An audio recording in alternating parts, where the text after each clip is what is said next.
এই যে তোমরা ডান দিকে অসংখ্য রাস্তা দেখতে পাচ্ছ, বাম দিকেও অসংখ্য রাস্তা দেখতে পাচ্ছ, ডান দিকে দেখতে পাচ্ছ হানাফি, শাফি, মালিকি, হাম্বলি, একেবারে ফুরফুরা, চরমোনাই, মাঝভান্ডার, শরীয়ত, মারিফত, হাকিকত, হিজবুত তাওহীদ, হিজবুত শয়তান, আরো কত কত অসংখ্য তরিকা, অসংখ্য মাযহাব, অসংখ্য পথ, অসংখ্য পদ্ধতি দেখতে পাচ্ছ।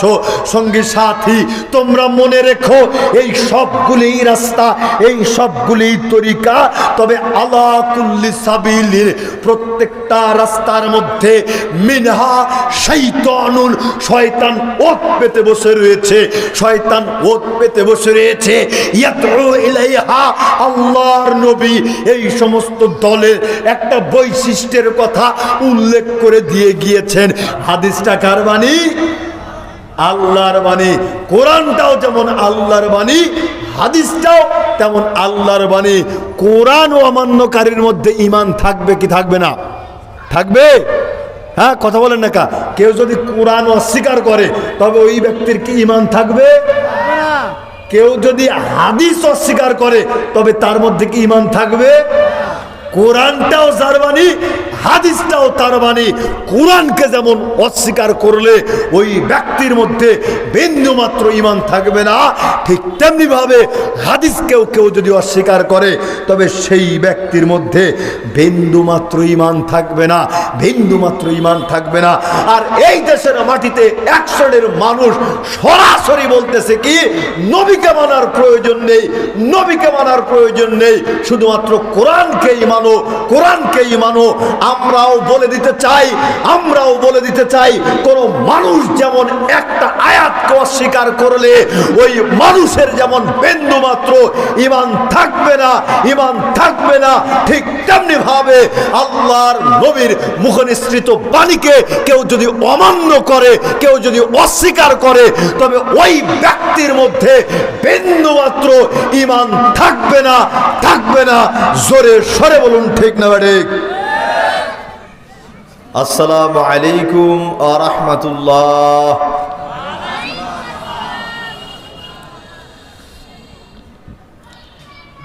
ইন্নাল হামদুলিল্লাহ নাহমাদুহু ওয়া নাস্তাঈনুহু ওয়া নাস্তাগফিরুহু ওয়া নু'মিনু বিহি ওয়া নাতাওয়াক্কালু আলাইহি ওয়া নাউযু বিল্লাহি মিন শুরুরি আনফুসিনা ওয়া মিন সাইয়্যাতি আ'মালিনা। من يهده الله فلا مضل له ومن يضلله فلا هادي له واشهد ان لا اله الا الله وحده لا شريك له واشهد ان محمدا عبده ورسوله. اعوذ بالله من الشيطان الرجيم. سنة من قد أرسلنا قبلك من رسلنا ولا تجد لسنتنا تحويلا. عن أنس رضي الله تعالى عنه قال قال رسول الله صلى الله عليه وسلم لا يؤمن أحدكم حتى أكون أحب إليه من والده وولده والناس أجمعين. رواه البخاري. যাবতীয় প্রশংসা, যাবতীয় গুণগান সে আল্লাহ রাব্বুল আলামিনের জন্য, যে আল্লাহ রাব্বুল আলামিন এই শীতমুখর পরিবেশে অনেক ত্যাগ তিতিক্ষার পরে আজকের এই দিনী প্রোগ্রামে আমাদেরকে উপস্থিত হওয়ার তৌফিক এনায়েত করেছেন। সেই আল্লাহ তাআলার শানে শুকরিয়া আদায় করে তো সকলে পড়ি আলহামদুলিল্লাহ।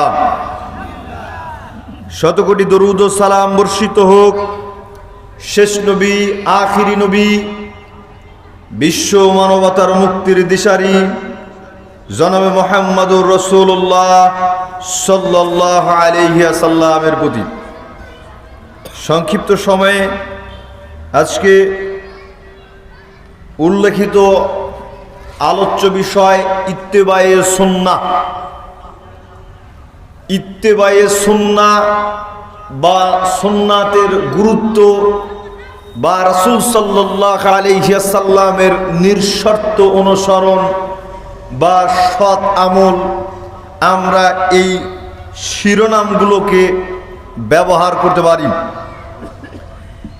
এখনো যারা এদিক সেদিক এলোপাথারি চলাচল করছেন, ভূমিকা ছাড়াই কথা বলবো, উদাত্ত আহ্বান জানাচ্ছি, একজনও প্যান্ডেলের বাহিরে অবস্থান করিয়েন না। যত দ্রুত সম্ভব এই রাহমানিয়া সামিয়ানের নিচে এসে বসে যাওয়ার চেষ্টা করুন।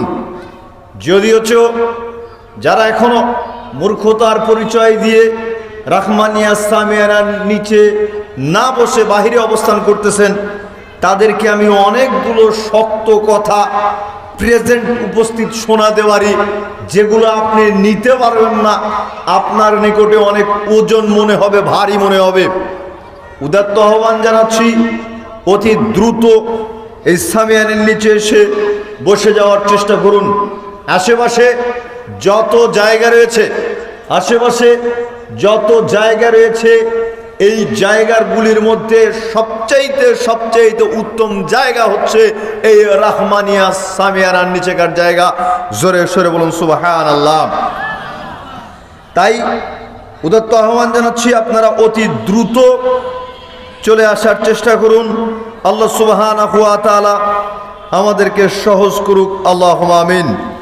দক্ষিণ শিবেরকুটি দারুল হাদিস সালাফিয়া মাদ্রাসা উন্নয়নের লক্ষ্যে কোলাঘাট আহলে হাদিস শাখার উদ্যোগে পঞ্চম বার্ষিকী ওয়াজ মাহফিলের সম্মানিত সভাপতি সাহেব, আমন্ত্রিত উলামায়ে একরাম, সামনে উপবিষ্ট সর্বস্তরের শ্রোতা মণ্ডলী, পর্দার অন্তরালে মা ও ভগ্নীগণ, আজকের এই দিনী মাহফিলকে আমরা যেদিক থেকে পেরেছি, যেভাবে পেরেছি, অর্থ দিয়ে, শ্রম দিয়ে, সময় দিয়ে দিনী মাহফিলকে মূল্যায়ন করেছি। আল্লাহ সুবহানাহু ওয়া তাআলা এই মাহফিলকে কেন্দ্র করে আমাদের প্রত্যেককেই হায়াতে তাইয়্যিবা, শেফায়ে কুল্লিয়া দান করুক, আল্লাহুম্মা আমিন। আমরা বলছিলাম আলোচ্য বিষয় হচ্ছে ইত্তেবায়ে সুন্নাহ। আমরা বলছি, লক্ষ্য করেন, দলিল ভিত্তিক কথা বলবো, রেফারেন্স সহকারে কথা বলার চেষ্টা করব। ইনশাআল্লাহ আপনার উপকার হবেই হবে। বহু জায়গায় আপনারা আলোচনা শুনেন, আলোচনায় এমন শোনা শুনেন, গান শুনলেন নাকি আলোচনা শুনলেন, গান শুনলেন নাকি ধর্মীয় কথাবার্তা শুনলেন, আপনাকে একদিন পরে জিজ্ঞেস করলে আপনি পার্থক্য করে বোঝাতে পারবেন না। একদিন পরে যদি আপনাকে আমি জিজ্ঞেস করি, বাবাজি আজকে তো মাহফিলে গিয়েছিলেন, মাহফিলে ধর্মীয় আলোচনা হলো নাকি গান হলো, আপনি পার্থক্য করতে পারবেন না। পার্থক্য তো আপনি তখনই করতে পারবেন যখন আপনি বলতে পারবেন, আজকে অমুক জায়গায় আলোচনা শুনতে গিয়েছিলাম, আলোচক সাহেব রেফারেন্স সহকারে বলেছে এই আমলটা আপনারা এতদিন করেন নাই, এখন থেকে করতে হবে, আল্লাহর নবী বলেছেন, এই আমলটা শিখে এসেছি। তখনই বুঝতে পারবো আপনি আলোচনা শুনতে গিয়েছিলেন, যখন আপনি বলবেন আজকে যেই আলোচনা শুনে এসেছি, ইতিপূর্বে বাপ দাদার থেকে এমন একটা আমল করে এসেছি যেই আমলের ভিত্তি নাই, যেই আমল আল্লাহর নবী করেন নাই। আজকে আলোচক বলে দিয়েছে এই আমল, অমুক আমল আল্লাহর নবী করেন নাই, সুতরাং আমাদেরকে সেই আমল পরিত্যাগ করতে হবে। আলোচনা বুঝতে পারবো যে আপনি তখনই আলোচনা শুনেছেন, ধর্মীয় আলোচনা শুনেছেন। সুতরাং আপনাকে যেটা বোঝাতে চাচ্ছি, পারিপার্শ্বিক যেই আলোচনাগুলো হয়, এই আলোচনার থেকে ইনশাআল্লাহ আজকের মাহফিল অবশ্যই ব্যতিক্রম হবে। উপস্থাপক সাহেব কিন্তু যখন উপস্থাপন করতেছিলেন তখন বলতেছিলেন যে এখন আলোচনা নিয়ে আসতেছেন মোহাম্মদ আলী বিন মুক্তার কুরআন এবং সহিহ হাদিস থেকে। এই কথার গুরুত্ব কিন্তু অপরিসীম। সবার ক্ষেত্রে কিন্তু বলে না যে কোরআন ও সহিহ হাদিস থেকে বলতেছে, বলে অমুকে আলোচনা নিয়ে আসবে, তাকে অনুরোধ করছি তার আলোচনা করার জন্য। নির্দেশ পরিচালক সাহেবের যে এখন বক্তব্য নিয়ে আসতেছেন কোরআন এবং সহিহ হাদিস থেকে মোহাম্মদ আলী বিন মুক্তার নির্দেশ। সুতরাং অবশ্যই পার্থক্য হবে ইনশাআল্লাহ, আপনারা লক্ষ্য করেন। সূরা জুমা 2 নম্বর আয়াতে আল্লাহ তাআলা বলতেছেন, হুয়াল্লাযী বাআসা ফিল উম্মিয়্যিনা রাসূলাম মিনহুম ইয়াতলু আলাইহিম আয়াতিহি, আমি উম্মীদের মাঝে, নিরক্ষরদের মাঝে তাদের মধ্য থেকে একজন রাসূলকে প্রেরণ করেছি। ইয়াতলু আলাইহিম আয়াতিহি, তিনি তাদের মাঝে আমার আয়াতসমূহকে পাঠ করে শোনান। ওয়া ইউযাক্কিহিম, আর তাদেরকে পবিত্র করেন। ওয়া ইউআল্লিমুহুমুল কিতাবা ওয়াল হিকমা, এবং তাদেরকে শিক্ষা দেন কিতাবের এবং হিকমতের, অর্থাৎ কোরআন মাজিদের এবং হাদিসের শিক্ষা প্রদান করেন। এখানে কিতাবের কথা বলা হয়েছে, হাদিসের কথা বলা হয়েছে, সুন্নাতের কথা বলা হয়েছে। এক শ্রেণীর দেশের মাটিতে শয়তানের মাথাচাড়া উঠেছে। শয়তানেরা বলতেছে কি, কোরআন মানতে হবে, হাদিস মানার প্রয়োজন নেই। অথচ আল্লাহ বলতেছেন নবী তাদেরকে শিক্ষা দেয়, নবী তাদেরকে শিক্ষা দেয় কোরআনের শিক্ষা, হাদিসের শিক্ষা, কিতাবের শিক্ষা, হিকমতের শিক্ষা, যেখানে আল্লাহ বলতেছেন। আর এরা বলতেছে কি, কোরআন মানলেই চলবে, হাদিস মানার প্রয়োজন নেই। ওয়াইন কানু মিন ক্বাবলু লাফি দালালিম মুবিন, যদিও তারা ইতিপূর্বে ছিল ঘোর বিভ্রান্তিতে। এবারে লক্ষ্য করেন সহিহ মুসলিম 4670 নম্বর হাদিস, যেখানে আল্লাহর নবী বলতেছেন ইন্নাহু লাম ইয়াকুন নাবিয়্যুন কলবি। বুঝেন, কিন্তু আল্লাহর নবী বলতেছেন আমার পূর্বে পৃথিবীতে যত নবী রাসূল এসেছিল, ইল্লা কানা হাক্কান আলাইহি আন ইয়াদুল্লা উম্মাতাহু আলা খায়রি মা ইয়ালামুহু লাহুম, তাদের প্রত্যেকের উপরে এই বিধান, এই দায়িত্ব বলবৎ ছিল যে তারা তাদের উম্মাতদের জন্য যা কিছু ভালো বলে জানতে পারবে সেগুলো তারা তাদের উম্মাতদেরকে জানিয়ে দিবে। কি বুঝলেন? এখানে আল্লাহর নবী বলতেছেন পৃথিবীতে যত আমার পূর্বেও নবী রাসূল এসেছিল, প্রত্যেকটা নবী রাসূলের দায়িত্ব ছিল তারা তাদের উম্মাতদের জন্য যা কিছু কল্যাণকর আল্লাহর পক্ষ থেকে জানতে পারবে সেগুলো তারা তাদের উম্মাতদেরকে জানিয়ে দিবে।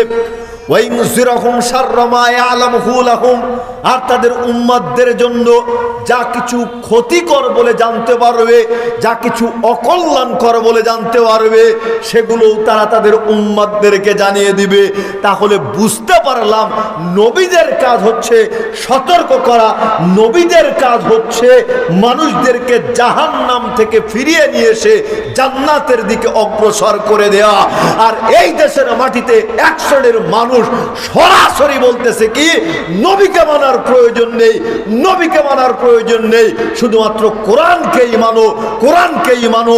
আমরাও বলে দিতে চাই কোন মানুষ যেমন একটা আয়াতকে অস্বীকার করলে ওই মানুষের যেমন বিন্দু মাত্র ঈমান থাকবে না, ঠিক তেমনি ভাবে আল্লাহর নবীর মুখনিসৃত বাণীকে কেউ যদি অমান্য করে, কেউ যদি অস্বীকার করে, তবে ওই ব্যক্তির মধ্যে বিন্দুমাত্র ঈমান থাকবে না।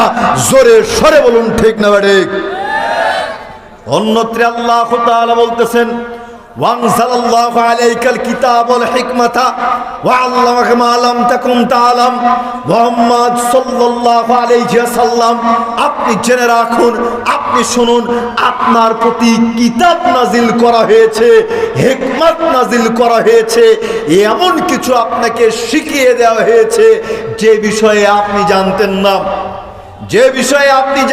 না, এমন কিছু আপনাকে শিখিয়ে দেওয়া হয়েছে। আমরা জানি আল্লাহর নবীকে কোরআন দেওয়া হয়েছে, আল্লাহর নবীকে হিকমত দেওয়া হয়েছে, হাদিস দেওয়া হয়েছে। কোরআন মাজিদের দিকে লক্ষ্য করুন, কোরআন মাজিদে সালাতের কথা আছে, কিভাবে আদায় করতে হবে কোরআন থেকে পাবেন না, নবীর থেকে নিতে হবে। আপনি কোরআন মাজিদের দিকে লক্ষ্য করেন, তবে যাকাত পাবেন, তবে তবে যাকাত কিভাবে কতটুকু আদায় করতে হবে আপনি কোরআনের মধ্যে পাবেন না, আল্লাহর নবীর মধ্যে পাবেন, হাদিসের মধ্যে পাবেন। তাহলে বোঝা যাচ্ছে কোরআন যদি পুরোপুরিভাবে মানি, শুধুমাত্র কোরআনের উপরে নির্ভর করতে চাই, তবে আমাদের ঈমান ঠিক থাকবে না। বরং কোরআনের ব্যাখ্যা হিসেবে আমাদেরকে অবশ্যই রাসূল সাল্লাল্লাহু আলাইহি ওয়াসাল্লামের হাদিসকে মেনে নিতে হবে। তবে শুধুমাত্র হাদিস মানলে হবে না, বরং সহিহ হাদিস মেনে নিতে হবে। সহিহ হাদিস মেনে নিতে হবে, তখনই আমরা পুরোপুরিভাবে কোরআন এবং সহিহ হাদিস মানতে পারবো। আর কোরআন এবং সহিহ হাদিস যখন মানতে পারবো, তখনই আমি আপনি পরকালীন জীবনে সফলতা অর্জন করতে পারবো। আজকে তাদের পরিস্থিতি কি? তাদের পরিস্থিতি কি? যারা বেদাতের সহিত জীবন যাপন করতেছে। আমরা যখন বেদাতের বিরুদ্ধে সুন্নাতের পক্ষে কথা বলি, তখন এই সমস্ত বেদাতিরা পাগলা কুকুরের মতন ক্ষিপ্ত হয়ে বিভিন্নভাবে আমাদেরকে আক্রমণ করে বসে। এই তো কয়েকদিন পূর্বের কথা, এই তো আজকেরই কথা, যেখানে সিলেট আলিয়া মাদ্রাসা মাঠে সম্মেলন হওয়ার কথা ছিল আহলে হাদিস আন্দোলনের সম্মেলন হওয়ার কথা ছিল। কিন্তু ওই বেদাতিরা, কবর পূজারীরা, পীর পূজারীরা, মাজার পূজারীরা একেবারে প্রকাশ্য স্লোগান দিয়ে আহলে হাদিসদের সম্মেলনকে তারা নষ্ট করে দিতে চেয়েছে, আহলে হাদিসদের সম্মেলনকে তারা বন্ধ করে দিয়েছে। কিন্তু এতই কি সহজ? ঢিল দিয়ে, ইট পাক্কেল মেরে, ক্ষমতা দেখিয়ে, শক্তি দিয়ে কোরআন এবং সহিহ হাদিসের প্রচার প্রসার বন্ধ করা কি এতই সহজ? কি মনে হয় খুব সহজ? কোশ্চেন কালেও সহজ নয়। আরে সহজ হওয়া তো বহু দূরের কথা, কোরআন এবং সহিহ হাদিসের দাওয়াত বন্ধ করে দেয়া তো বহু দূরের কথা। আপনাকে মনে করতে হবে এক একটা আহলে হাদিস আতরের কৌটো, এক একটা আহলে হাদিস আতরের কৌটো। আতরকে যতক্ষণ পর্যন্ত বন্ধ করে রাখা হয়, আতরের সুগন্ধ পাওয়া যায় না, আতরের সুগন্ধ পাওয়া যায় না। যখন আতরের মুখকে খুলে দেওয়া হয়, তখন আতরের সুগন্ধ চতুর্দিক দিয়ে ছড়িয়ে পড়ে। আর আতরের কৌটা যদি ভেঙে ফেলা হয়, তাহলে তো তৎক্ষণাৎ চতুর্দিক দিয়ে ছড়ে পড়ে। আপনাকেও মনে করতে হবে আহলে হাদিসরা এক একটা আতরের কৌটা। আরে ও বেদাতিরা, আরে ও মাজার পূজারী আকীদার লোকজন, তোমরা কি মনে করেছো আহলে হাদিসদের দাওয়াত বন্ধ করে দিয়ে তুমি আহলে হাদিসদেরকে নিশ্চিহ্ন করে দিবে? কোশ্চেন কালেও নয়, কোশ্চেন কালেও নয়। মনে রাখিও, মনে রাখিও, আহলে হাদিসদের একটা সম্মেলনকে বন্ধ করেছো। তুমি সম্মেলন বন্ধ করতে পারো নাই, বরং তুমি আতরের কৌটাকে ভেঙে দিয়েছো। ইনশাআল্লাহ ওই সিলেটের মাটিতে কোরআন এবং সহিহ হাদিস প্রচার হবেই হবে, হবেই হবে। তাকওয়া মসজিদকে ভাঙতে এসেছিল, ফলাফল কি হয়েছে? সেখানে আহলে হাদিসদের মার্কাজ প্রতিষ্ঠিত হয়ে গিয়েছে। জোরে সরে বলুন সুবহানাল্লাহ। এইভাবে কোনদিন কোশ্চেন কালেও আহলে হাদিসদেরকে ঠেকিয়ে রাখা সম্ভব নয়। আহলে হাদিসদেরকে ঠেকাতে হলে অবশ্যই দলিলের ভিত্তিতে ঠেকাতে হবে, অবশ্যই দলিলের ভিত্তিতে ঠেকাতে হবে। আপনি আমার কোথাও যদি ভুল পেয়ে বসেন, আপনি দলিল ভিত্তিক আমার ভুল ধরেন, এখান থেকে ইনশাআল্লাহ ভুল স্বীকার করে আপনারটা প্রচার করে যাবে ইনশাআল্লাহ। এটাই আহলে হাদিসদের বৈশিষ্ট্য, এটাই আহলে হাদিসদের বৈশিষ্ট্য। তবে আপনি ক্ষিপ্ত কেন?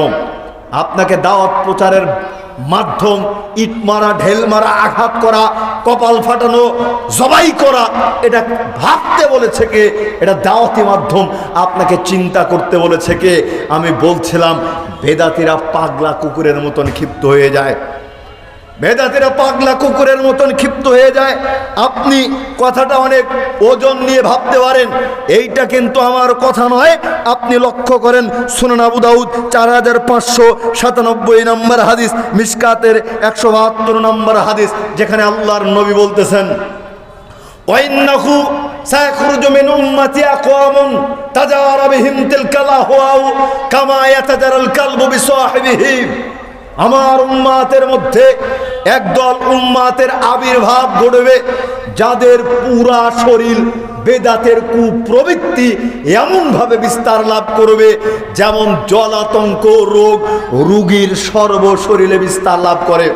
কি বুঝলেন হাদিসের গুরুত্ব? আপনি কি বুঝলেন? আল্লাহর নবী একজন বেদাতিকে জলাতঙ্ক রোগীর সাথে তুলনা করতেছেন। আপনি কি চিন্তা করেছেন জলাতঙ্ক রোগীর পরিস্থিতি কি হয়? জলাতঙ্ক রোগী বাঁচতে পারে না, জলাতঙ্ক রোগী ওই ভাইরাস থেকে নিজেকে মুক্ত করতে পারে না। একজন বেদাতির পরিস্থিতিটাও ঠিক তেমনই। একজন বেদাতিকে যখন বেদাত আক্রমণ করে তখন ওর কানের মধ্যে সুন্নাহ ঢুকে না, ওর অন্তর পর্যন্ত আল্লাহর নবীর দেয়া পদ্ধতি ঢুকে না। তাই আমরাও বলতে চাই এরা পাগলা কুকুরের মতনই ক্ষিপ্ত হয়ে কি হবে? যতই ক্ষিপ্ত হোক না কেন তাতে যায় আসে না। আল্লাহর নবীর ভবিষ্যৎবাণী কিয়ামত আগ পর্যন্ত হকপন্থী মানুষ বিজয়ী থাকবেই থাকবে। যারা কোরআন এবং সহিহ হাদিসের প্রচার প্রসার ঘটায় কিয়ামত আগ পর্যন্ত তাদের কোনো কেউ ক্ষতি করতে পারবে না। জোরে সরে বলুন ঠিক না ঠিক?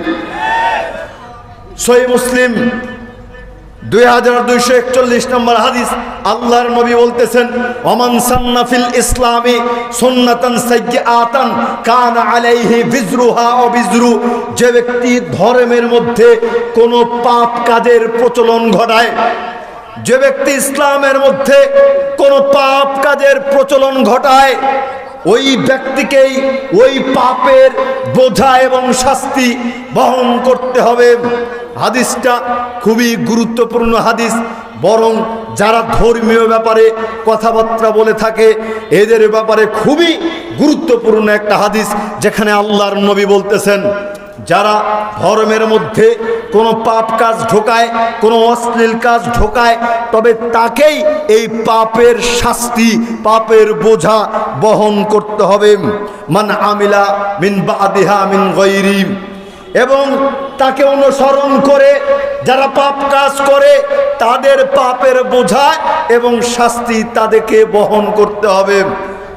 আমি যদি আপনাদের সামনে একটা ভুলভাল বক্তব্য দিয়ে যাই, পাপ কাজ শিখিয়ে দিয়ে যাই, তবে সমস্ত মানুষ যেই পাপ করবে এই সমপরিমাণ পাপ আমার একার আমল নামাতেই লেখা হবে। নাউজুবিল্লাহ বলবেন না? কি পরিস্থিতি! আর আজকে হুজুরকে দেখলেই তো দেখা যায় একেবারে ঈদে মিলাদুন নবী নিয়ে জিহাদ করার জন্য প্রস্তুত। আল্লাহর নবীর জন্মদিবস, মৃত্যু দিবস পালন করা জায়েজ করার জন্য হুজুর জীবন দিতেও প্রস্তুত। তাদের পরিস্থিতি কি? হালুয়া রুটি খাওয়ার জন্য, হালুয়া রুটিকে জায়েজ প্রমাণ করার জন্য হুজুর জীবন দিতেও প্রস্তুত। তাদের পরিস্থিতি কি? এরা কোনোদিন চিন্তা ভাবনা করে দেখে নাই আল্লাহর নবী কোনোদিন তার জন্মদিবস পালন করেছেন কিনা, আল্লাহর নবী কোনোদিন তার বার্থডে কেক কেটেছেন কিনা, মৃত্যু দিবস পালন করেছেন কিনা, আল্লাহর নবী কোনোদিন ঈদে মিলাদুন নবী পালন করেছেন কিনা, আল্লাহর নবী কোনোদিন শবে বরাত পালন করেছেন কিনা, এরা কোনোদিন এই চিন্তা ভাবনা করে দেখে নাই। অথচ শরীয়ত বলে, ধর্ম বলে মানুষের মাঝে ঠিকই চালিয়ে দিচ্ছে। তবে তাদের পরিস্থিতি কি? দেখেন, প্রথমত যারা মুনকিরিনে হাদিস আছে, হাদিস অস্বীকারী ব্যক্তিবর্গ রয়েছে, আহলে কোরআন, এদের সাথে ইসলামের কোনো সম্পর্ক নেই। এদের থেকে সতর্ক থাকার জন্য আল্লাহর নবী 1400 বছর পূর্বেই আমাদেরকে সতর্কবাণী দিয়ে গিয়েছেন। কিন্তু আমি আপনি অবগত নাই। কারণ হচ্ছে আমি আপনি কোনোদিন পড়ার চিন্তা করি নাই, জানার চিন্তা করি নাই। কেন এই দলের এত মাথাচাড়া দিয়ে উঠতেছে? অবশ্যই আল্লাহর নবী এদের থেকে আমাদেরকে সতর্ক করে গিয়েছেন। আপনি লক্ষ্য করেন, সুনান আবু দাউদ 4604 নম্বর হাদিস, মিকদাম ইবনে মাদি কারিব রাদিয়াল্লাহু তাআলা আনহু বলতেছেন, আল্লাহর নবী বলেছেন, আলা ইউশিকু রাজুলুন শাবআনু আলা আরিকাতিহি। সঙ্গী সাথী শোনো, আমাকে আল্লাহ সুবহানাহু ওয়া তাআলা কোরআন দিয়েছেন এবং সঙ্গে অনুরূপ কিছুও দান করেছেন। জোরে সরে বলুন সুবহানাল্লাহ। তাহলে এখানে আল্লাহর নবী বলতেছেন আমাকে কোরআন দিয়েছেন, সঙ্গে অনুরূপ কিছু দান করেছেন। এরপরে তিনি বলতেছেন আলা ইউশিকু রাজুলুন শাবআনু আলা আরিকাতিহি, অচিরেই এমন এক সময় আসবে যখন প্রাচুর্যবান ব্যক্তি তার আসনে বসবে। অচিরেই এমন সময় আসবে যখন ক্ষমতাবান ব্যক্তি, আধিপত্য বিস্তারকারী ব্যক্তি তার আসনে বসবে। আসনে বসার পরে বলবে আলাইকুম বিহাদাল কুরআনি, তোমরা শুধু কোরআনটাকেই গ্রহণ করো। ফামা ওয়াজাদতুম ফীহি মিন হালালিন ফাহিল্লুহু, যেটা কোরআনের মধ্যে হালাল হিসেবে এসেছে তোমরা সেটাকে হালাল হিসেবে গ্রহণ করো। ওমা ওয়াজাদতুম ফীহি মিন হারামিন ফাহাররিমুহু, আর যেটা কোরআনের মধ্যে হারাম হিসেবে এসেছে তোমরা সেটাকে হারাম হিসেবে গ্রহণ করো। কি বুঝলেন? আল্লাহর নবী বহু পূর্বেই জানিয়ে দিলেন একদল আধিপত্য বিস্তারকারী ব্যক্তি আসবে, যারা তাদের আসন থেকে ঘোষণা দিয়ে বলবে আজ থেকে তোমরা শুধুমাত্র কোরআন মানবে, হাদিস মানার প্রয়োজন নেই। কোরআনে যেটাকে হালাল বলা হয়েছে সেটাকে হালাল হিসেবে গ্রহণ করবে, আর কোরআনে যেটাকে হারাম বলা হয়েছে তোমরা সেটাকে হারাম হিসেবেই গ্রহণ করবে। এই শ্রেণীর মানুষ আমাদের সমাজে বহু মাথাচাড়া দিয়ে উঠেছে, বহু মাথাচাড়া দিয়ে উঠেছে। প্রকৃতপক্ষে এদের সাথে ইসলামের কোনো সম্পর্ক নাই। এরা হাদিস অস্বীকারী কাফের, হাদিস অস্বীকারী কাফেরের সাথে ইসলামের কোনো সম্পর্ক নেই। সুতরাং এদের থেকে আমাদেরকে সাবধান এবং সতর্কতা অবলম্বন করতে হবে। মহান আল্লাহ সূরা নূর 39 নম্বর আয়াতে বলতেছেন ওয়াল্লাযীনা কাফারু আমালাহুম কাসারাবিন বিকিয়াতি ইয়াহসাবুহুমুস সামআনু মাআ। এই আলোচনাটুকুই গুরুত্বপূর্ণ আলোচনা। আল্লাহ তাআলা বলতেছেন যারা আমলে কুফরি করে তাদের আমল সমূহ মরুভূমির মরীচিকার মতন। পিপাসিত ব্যক্তি যাকে পানি বলে মনে করে সামনের দিকে এগিয়ে যায়, কিন্তু সামনে এগিয়ে যাওয়ার পরে বুঝতে পারে প্রকৃতপক্ষে সেটা কিছুই নয়। হাত্তা ইদা জাআহু লাম ইয়াজিদহু শাইআ, প্রকৃতপক্ষে সেটাকে কিছুই পাওয়া যায় না। চৈত্র মাসের দিনে খাঁখা পড়া রুদ্রে যখন দূরে তাকানো যায় তখন কি মনে হয়? মনে হয় মাঠে ধিদি করে আগুন জ্বলতেছে, তাই না? আবার মনে হয় যে সামনে পানি আছে। তো পিপাসিত ব্যক্তি এটাকে যতই পানি মনে করুক, যতই তার নিকটে যাবে সেই মরিচিকাটাও ততটাই দূরে চলে যাবে। আসলে ওটা কিচ্ছুই নয়, কিচ্ছুই নয়।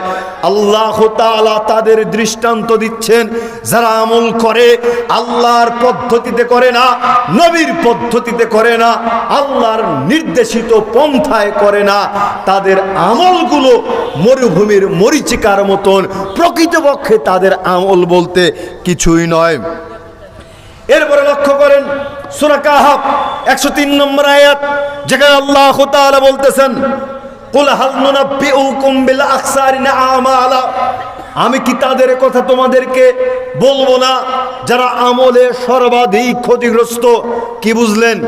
এখানে যারা আমলকারী তাদের কথা কিন্তু আল্লাহ তাআলা বলতেছেন, যারা আমল করে না তাদের কথা কিন্তু নয়। যারা সালাত সিয়াম হজ যাকাত পালন করতেছে আল্লাহ তাআলা তাদের কথা বলতেছেন। পৃথিবীর মানুষ শোনো, আমি কি তোমাদেরকে তাদের কথা বলবো না যারা আমল করে সর্বাধিক ক্ষতিগ্রস্ত? আল্লাযীনা যাল্লা সাইয়ুহুম ফিল হায়াতিদ দুনিয়া, যাদের পার্থিব জীবনের সমস্ত আমলই নষ্ট হয়ে যায়, যাদের পার্থিব জীবনের সমস্ত আমলই নষ্ট হয়ে যায়। ওয়াহুম ইয়াহসাবুনা আন্নাহুম ইহসিনুনা সুনআ, যদিও তারা মনে করে তারা সৎ আমল করতেছে, ভালো আমল করতেছে।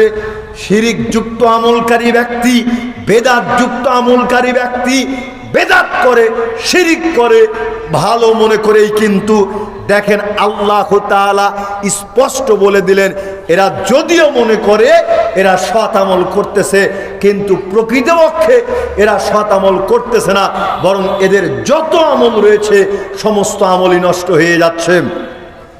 সূরা গাশিয়া 2 থেকে 7 নম্বর আয়াত, আজকে এই বাড়ি গিয়ে খুলে দেখলে দেখতে পারবেন, যেখানে আল্লাহ তাআলা বলতেছেন আমিলাতুন নাসিবা, আমল করতে করতে যারা ক্লান্ত, তাসলা নারুন হামিয়া, আমি তাদেরকে জ্বলন্ত উত্তপ্ত আগুনের মধ্যে নিক্ষিপ্ত করব। আমলকারী যারা আমল করে তাদের কথা কিন্তু আল্লাহ তাআলা বলতেছেন, আমল করতে করতে যারা ক্লান্ত তাদেরকে আমি জ্বলন্ত উত্তপ্ত আগুনের মধ্যে নিক্ষেপ করব। তুসকা মিন আইনিন আনিয়া লাইসা লাহুম তুআমুন ইল্লা মিন যরি, কাঁটাযুক্ত ঘাস ব্যতীত অন্য কোনো খাদ্য তাদেরকে খেতে দেওয়া হবে না। টকবক করে ফুটতে থাকা ফুটন্ত গরম পানি তাদেরকে পান করতে দেওয়া হবে। তাহলে কাদের কথা আল্লাহ তাআলা বললেন? আমলকারীদের কথা। কি কারণে বললেন? কারণটা হচ্ছে এই, এরা আমল তো করে কিন্তু আল্লাহর নবীর পদ্ধতিতে করে না, আল্লাহর দেয়া বিধান অনুযায়ী আমল করে না, যার কারণে ওই আমলের কারণে এই ব্যক্তি কিয়ামতের দিন ক্ষতিগ্রস্ত হবে। আপনাকে খুব সতর্কতা অবলম্বন করতে হবে।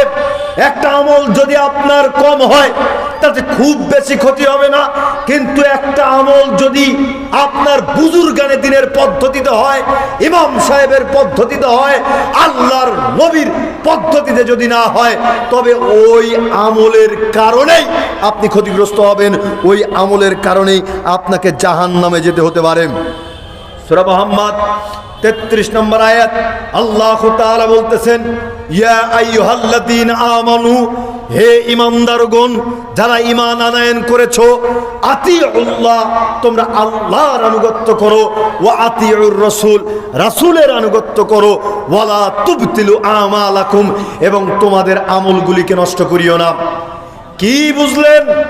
এখানে আল্লাহ বলতেছেন আল্লাহর আনুগত্য করো, রাসূলের আনুগত্য করো, তোমাদের আমলগুলিকে নষ্ট করিও না। আর এক শ্রেণীর মানুষ আল্লাহর নবীকে তো মাইনাস করে দিয়েছে, মানে হাদিস মাইনাস করা মানেই আল্লাহর নবীকে মাইনাস করে দেয়া।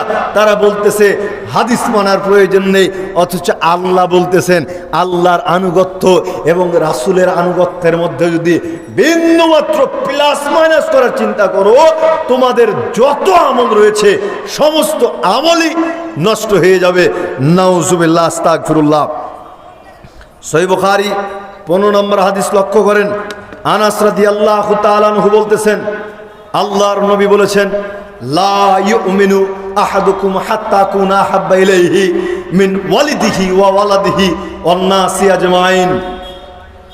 আজকে এই হাদিসটা এমন ভাবে শ্রবণ করবেন মরা পর্যন্ত যেন আপনার কলিজার মধ্যে এই হাদিসটা গেঁথে থাকে, যেখানে আল্লাহর নবী বলতেছেন সঙ্গী সাথী তোমরা শোনো, তোমরা ততক্ষণ পর্যন্ত কেউ মুমিন হতে পারবে না যতক্ষণ পর্যন্ত তোমরা তোমাদের পিতামাতা, সন্তান সন্ততি, এমনকি গোটা পৃথিবীর মানুষের চাইতেও আমি মুহাম্মদ সাল্লাল্লাহু আলাইহি ওয়াসাল্লামকে ভালোবাসতে না পারবে, ততক্ষণ পর্যন্ত তোমরা মুমিনই হতে পারবে না। এবার এই হাদিসটা নিজেদের মধ্যে একটু পর্যালোচনা করেন তো, নিজেকে নিজে দিয়ে পর্যালোচনা করেন যে আমার পরিস্থিতি কি, আমি কি আল্লাহর নবীর কথাকে, আল্লাহর নবীকে গোটা পৃথিবীর মানুষের চাইতে ভালোবাসতে পেরেছি? উত্তর আসবে লজ্জাজনক, উত্তর আসবে লজ্জাজনক। এখন যদি আপনার ছেলে, আপনার মেয়ে, আপনার নাতি নাতনি চিৎকার করা শুরু করে দেয় আব্বু আম্মু পিতা মাতা দাদা দাদি, ওই যে মাহফিলকে কেন্দ্র করে মূর্তি এসেছে, পুতুল এসেছে, আমাকে একটা পুতুল কিনে দাও, টেডি বিয়ার কিনে দাও, মূর্তি কিনে দাও, আপনি একবার দুইবার ভাববেন যে বাচ্চা কান্নাকাটি করতেছে, না এটা কিনে দেওয়া যাবে না, এটা তো মূর্তি, আল্লাহর নবী নিষেধ নিষেধ করেছেন। এই চিন্তা করতে করতে চিন্তা করলেন যে আরে ধুর, এত ভাবার কে ভাববে, বাচ্চা কাঁদতেছে, দেই একটা কিনে সঙ্গে সঙ্গে দিয়ে দিলেন। আপনি কি বোঝাতে যাচ্ছেন? আপনি কি বোঝাতে যাচ্ছেন? আল্লাহর নবী বলেছেন কিয়ামতের দিন সবচাইতে বেশি শাস্তি তাকেই প্রদান করা হবে যে ব্যক্তি ছবি মূর্তি অঙ্কনকারী রয়েছে, যে ব্যক্তি ছবি মূর্তি তৈরিকারী রয়েছে। ওই ঘরে রহমত বরকতের ফেরেশতাই প্রবেশ করে না, রহমত বরকতের ফেরেশতাই প্রবেশ করে না। যেই ঘরে ছবি মূর্তি থাকে, যেই ঘরে ছবি মূর্তি থাকে। এবার আপনি বলেন মশাই, আপনার নিকটে আল্লাহর নবী গোটা পৃথিবীর মানুষের চাইতে উত্তম হলো, ভালোবাসার পাত্র হলো, নাকি আপনার ওই পিচ্চি সোল পোল নাতি নাকি উত্তম হলো? কোনটা হলো? তাহলে কি বুঝাতে চাচ্ছেন? আল্লাহর নবী কি বলেছেন? ঈমানদার ততক্ষণ পর্যন্ত হবে না, মুমিন ততক্ষণ পর্যন্ত হবে না, যতক্ষণ পর্যন্ত না তোমাদের পিতামাতা সন্তান সন্ততি গোটা পৃথিবীর মানুষের চাইতেও আমাকে ভালোবাসতে না পারবে। আপনার ভালোবাসা একটু দেখাই। আল্লাহর নবী বলেছেন টাকনুর নিচে কাপড় পরিধানকারী জান্নাতে প্রবেশ করবে না, যেইটুক থাকবে সেইটুক জাহান্নামে ঢুকবে। এটা কার নির্দেশ? আল্লাহর নবীর নির্দেশ। আপনার প্যান্টের কাপড় কোথায়, টাকনুর উপরে নাকি নিচে? দুই এক শ্রেণীর আবার প্রমার্কা লোক রয়েছে, এর আবার জড়িয়ে রাখে, ভেতরে এক স্বভাব, বাইরে আর এক স্বভাব। পরিস্থিতি এমনটা হয়ে গিয়েছে। এরপরে তো দাঁড়ির ব্যাপার, মাশাআল্লাহ, আস্তাগফিরুল্লাহ, চেয়েছে মেয়ের সাদৃশ্য রূপ ধারণ করেছেন। ফিরে আসার চেষ্টা করুন। আল্লাহ সুবহানাহু ওয়া তাআলা আমাদেরকে সঠিক বুঝদান করুক। আল্লাহুম্মা আমিন। আল্লাহ তাআলা বলতেছেন লাকাদ কানা লাকুম ফি রাসূলিল্লাহি উসওয়াতুন হাসানাহ। পৃথিবীর মানুষ শোনো, মুহাম্মদ সাল্লাল্লাহু আলাইহি ওয়াসাল্লামের মধ্যে তোমাদের জন্য রয়েছে উত্তম আদর্শ। আল্লাহর নবীর মধ্যে রয়েছে আমাদের জন্য উত্তম আদর্শ। কিন্তু আজকে আমরা আল্লাহর নবীকে উত্তম আদর্শ রূপে মেনে নিই নাই, উত্তম আদর্শ হিসেবে গ্রহণ করে নিয়েছি ওই যে ফুটবল প্লেয়ারদেরকে, নর্তকী অভিনেতা অভিনেত্রীদেরকে আইডল আইকন হিসেবে আমরা গ্রহণ করে নিয়েছি, আদর্শ হিসেবে গ্রহণ করে নিয়েছি। আমাদের পরিস্থিতি কি? অন্যত্রে আল্লাহ তাআলা বলতেছেন ওয়ামা ইয়ানতিকু আনিল হাওয়া ইন হুয়া ইল্লা ওয়াহিন ইউহা। মুহাম্মদ সাল্লাল্লাহু আলাইহি ওয়াসাল্লাম নিজের থেকে কোনো কথাই বলেন না, তার প্রতি যেটা ওহী করে প্রেরণ করা হয় সেটাই তিনি মানুষের নিকটে প্রচার করে থাকেন। তাহলে এখানে কি বুঝলাম? আল্লাহ বলতেছেন যে মুহাম্মদ সাল্লাল্লাহু আলাইহি ওয়াসাল্লাম নিজের থেকে কোনো কথা বলেন না, যেটা তার প্রতি ওহী করে প্রেরণ করা হয় সেটাই তিনি মানুষের নিকটে প্রচার করে থাকেন। আচ্ছা, মানুষ হিসেবে তো ভুল ভ্রান্তি থাকতে পারে, তাই না? তাহলে একটু আমরা যদি চিন্তা করি যে আল্লাহর নবী তিনিও তো একজন মানুষ ছিলেন, তারও তো ভুল ভ্রান্তি হতে পারে। একেবারে পুঙ্খানুপুঙ্খু সব কিছু কি আল্লাহর পক্ষ থেকে এসেছে এরকম চিন্তা হয় না? যদি এইরকম অন্তরের মধ্যে চিন্তা হয় তবে তাদের জন্য একটা উত্তর রয়েছে। কি উত্তর? দেখেন, আল্লাহ তাআলা সূরা হাক্কার মধ্যে বলতেছেন ওয়ালাউ তাকাওয়ালা আলাইনা বা'দাল আকাবিল। পৃথিবীর মানুষ শোনো, মুহাম্মদ সাল্লাল্লাহু আলাইহি ওয়াসাল্লাম আপনি যদি আপনার নিজের নামের কোনো কথা শরীয়ত বলে চালিয়ে দিতেন, ধর্ম বলে চালিয়ে দিতেন, বুঝেন আল্লাহর নবী বলতেছেন মুহাম্মদ সাল্লাল্লাহু আলাইহি ওয়াসাল্লাম আপনি যদি ধর্মের ব্যাপারে নিজের কোনো কথাকে শরীয়ত বলে চালিয়ে দিতেন লা আখাযনা মিনহু বিল ইয়ামিন, তবে আমরা তাকে ডান হাত দিয়ে পাকড়াও করতাম। আমরা তাকে ডান হাত দিয়ে পাকড়াও করতাম, সুম্মা লাকাতানা মিনহুল ওয়াতিন, অতঃপর তার হৃৎপিণ্ডের শিরাটাকে কেটে ফেলতাম, ফামা মিনকুম মিন আহাদিন আনহু হাজিজিন, অতঃপর কেউ তোমাকে রক্ষা করতে পারতেন না। আপনি একবার চিন্তা করুন, বিশ্বের সর্বকালের সর্বশ্রেষ্ঠ সম্মানিত মহামানব জনাবে মুহাম্মদুর রাসূলুল্লাহ সাল্লাল্লাহু আলাইহি ওয়াসাল্লাম, তাকে আল্লাহ তাআলা বলতেছেন, হে মুহাম্মদ সাল্লাল্লাহু আলাইহি ওয়াসাল্লাম, আপনি যদি ধর্মের ব্যাপারে নিজের কোনো কথাকে চালিয়ে দেন তবে আপনাকে ডান হাত দিয়ে পাকড়াও করা হতো, আপনার হৃৎপিণ্ডের শিরাটাকে কেটে ফেলা হতো, অতঃপর আপনাকে কেউ বাঁচাতে পারত না, অতঃপর আপনাকে কেউ বাঁচাতে পারত না। আজকে এই দেশের মাটিতে যারা নবীর সুন্নাতকে স্পষ্ট জানার পরেও অবজ্ঞা করে, বিরোধিতা করে, অবজ্ঞা করে, বিরোধিতা করে, বুঝতে হবে এদের মধ্যে আল্লাহর নবীর বিন্দুমাত্র আনুগত্য নাই, বিন্দুমাত্র আনুগত্য নাই। আর আল্লাহর নবী বলেছেন, ফামান রাগিবা আন সুন্নতি ফালাইসা মিন্নি, যে ব্যক্তি আমার একটা সুন্নাতের প্রতি বিদ্রুপ পোষণ করবে, আমার একটা সুন্নাতকে অবমাননা করবে, ওই ব্যক্তি আমার দলভুক্ত নয়, ওই ব্যক্তি আমার দলভুক্ত নয়। সুতরাং যারা সুন্নাত নিয়ে বিদ্রুপ করে, সুন্নাতের অবমাননা করে, আল্লাহর নবীর হাদিস স্পষ্ট জানার পরেও বিরোধিতা করে, এদের মধ্যে ঈমান নাই, এদের মধ্যে ঈমান নাই। তওবা করে পুনরায় এদেরকে ঈমান আনয়ন করতে হবে। জোরে সরে বলুন ঠিক না ঠিক? মালিক ইবনে আনাস রাদিয়াল্লাহু তাআলা আনহু বলতেছেন, প্রসিদ্ধ একটা হাদিস, আল্লাহর নবী বলতেছেন, তারাকতু ফীকুম আমরাইনি লান তাদিল্লু মা তামাসসাকতুম বিহিমা কিতাবাল্লাহি ওয়া সুন্নাত রাসূলি, আমি তোমাদের মাঝে দুটি বস্তুকে ছেড়ে যাচ্ছি, যতদিন পর্যন্ত তোমরা এই দুটি বস্তুকে আঁকড়ে ধরে থাকবে ততদিন পর্যন্ত তোমরা পথভ্রষ্ট হবে না। যতদিন পর্যন্ত তোমরা এই দুটি বস্তুকে আঁকড়ে ধরে থাকবে ততদিন পর্যন্ত তোমরা সরল পথের উপরে অবিচল থাকবে। এই হাদিসকে কেন্দ্র করে এক শ্রেণীর মানুষ বলে, এখানে সুন্নাত মানার কথা আছে, হাদিসে মানার কথা নাই, সুন্নাত মানার কথা আছে, হাদিস মানার কথা নাই। এই কথা বলে না?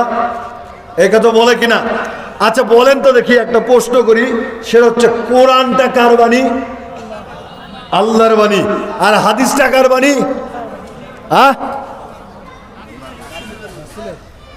রাসূলের বাণী। কেউ বলতেছেন আল্লাহর বাণী, কেউ বলতেছেন রাসূলের বাণী, কিন্তু কোরআনের ব্যাপারে সকলেই একমত যে কোরআনটা হচ্ছে আল্লাহর বাণী, তাই না? আলোচনা আপনি মনোযোগ সহকারে লক্ষ্য করতে পারেন নাই। আপনাকে আমি কয়েকটা আয়াত তেলাওয়াত করে শুনিয়েছি, সূরা আজম 3 এবং 4, যেখানে আল্লাহ তাআলা বললেন, মুহাম্মদ সাল্লাল্লাহু আলাইহি ওয়াসাল্লাম নিজের কোনো কথা বলেন না, যেটা তিনি বলেন আল্লাহর পক্ষ থেকে ওহীর মাধ্যমে যেটা আসে সেটাই তিনি মানুষের মধ্যে ধর্ম হিসেবে, শরীয়ত হিসেবে প্রচার করে থাকেন। তবে কথাটা হলো কার? কথাটা কার হলো? আল্লাহ তাআলা বললেন, যদি মুহাম্মদ সাল্লাল্লাহু আলাইহি ওয়াসাল্লাম ধর্মের ব্যাপারে কোনো কথাকে, নিজের কথাকে চালিয়ে দিতেন তবে আমরা তাকে রাখতাম না, তার হৃৎপিণ্ডের শিরাকে কেটে তাকে হত্যা করে ফেলতাম। তবে আল্লাহর নবী জীবিত আছেন কেন? জীবিত থাকার কারণ হচ্ছে যেটা আল্লাহর পক্ষ থেকে এসেছে, আল্লাহ যেটা দিয়েছেন, আল্লাহ যেটা বলেছেন সেটাই তিনি মানুষের মধ্যে প্রচার করেছেন। 19-20 করলে, একটা কথা ধর্ম হিসেবে চালালে সঙ্গে সঙ্গে কি হতো? আল্লাহর নবীকেও হত্যা করে ফেলা হতো। আল্লাহর ওয়াদা, আল্লাহ বলতেছেন, নবী মুহাম্মদ সাল্লাল্লাহু আলাইহি ওয়াসাল্লাম যদি ধর্মের ব্যাপারে নিজের কোনো কথাকে চালিয়ে দিতেন তবে তার হৃৎপিণ্ডের শিরাটাকেই কেটে ফেলা হতো। তবে এবারে তো আমরা ক্লিয়ার, হাদিসটা কার বাণী? আল্লাহর বাণী। কোরআনটাও যেমন আল্লাহর বাণী, হাদিসটাও তেমন আল্লাহর বাণী। কোরআন অমান্যকারীর মধ্যে ঈমান থাকবে কি থাকবে না? থাকবে। হ্যাঁ, কথা বলেন না কা? কেউ যদি কোরআন অস্বীকার করে তবে ওই ব্যক্তির কি ঈমান থাকবে? কেউ যদি হাদিস অস্বীকার করে তবে তার মধ্যে কি ঈমান থাকবে? কোরআনটাও যার বাণী, হাদিসটাও তার মানে কোরআনকে যেমন অস্বীকার করলে ওই ব্যক্তির মধ্যে বিন্দুমাত্র ঈমান থাকবে না, ঠিক তেমনি ভাবে হাদিসকেও কেউ যদি অস্বীকার করে তবে সেই ব্যক্তির মধ্যে বিন্দুমাত্র ঈমান থাকবে না, বিন্দুমাত্র ঈমান থাকবে না। আজকে আমরা ধর্মের ব্যাপারে কত শত দলে বিভক্ত হয়েছি, দলে বিভক্ত হয়েছি। আল্লাহর নবী কিন্তু এত দল দেন নাই, আল্লাহ তাআলা কিন্তু এত দল দেন নাই।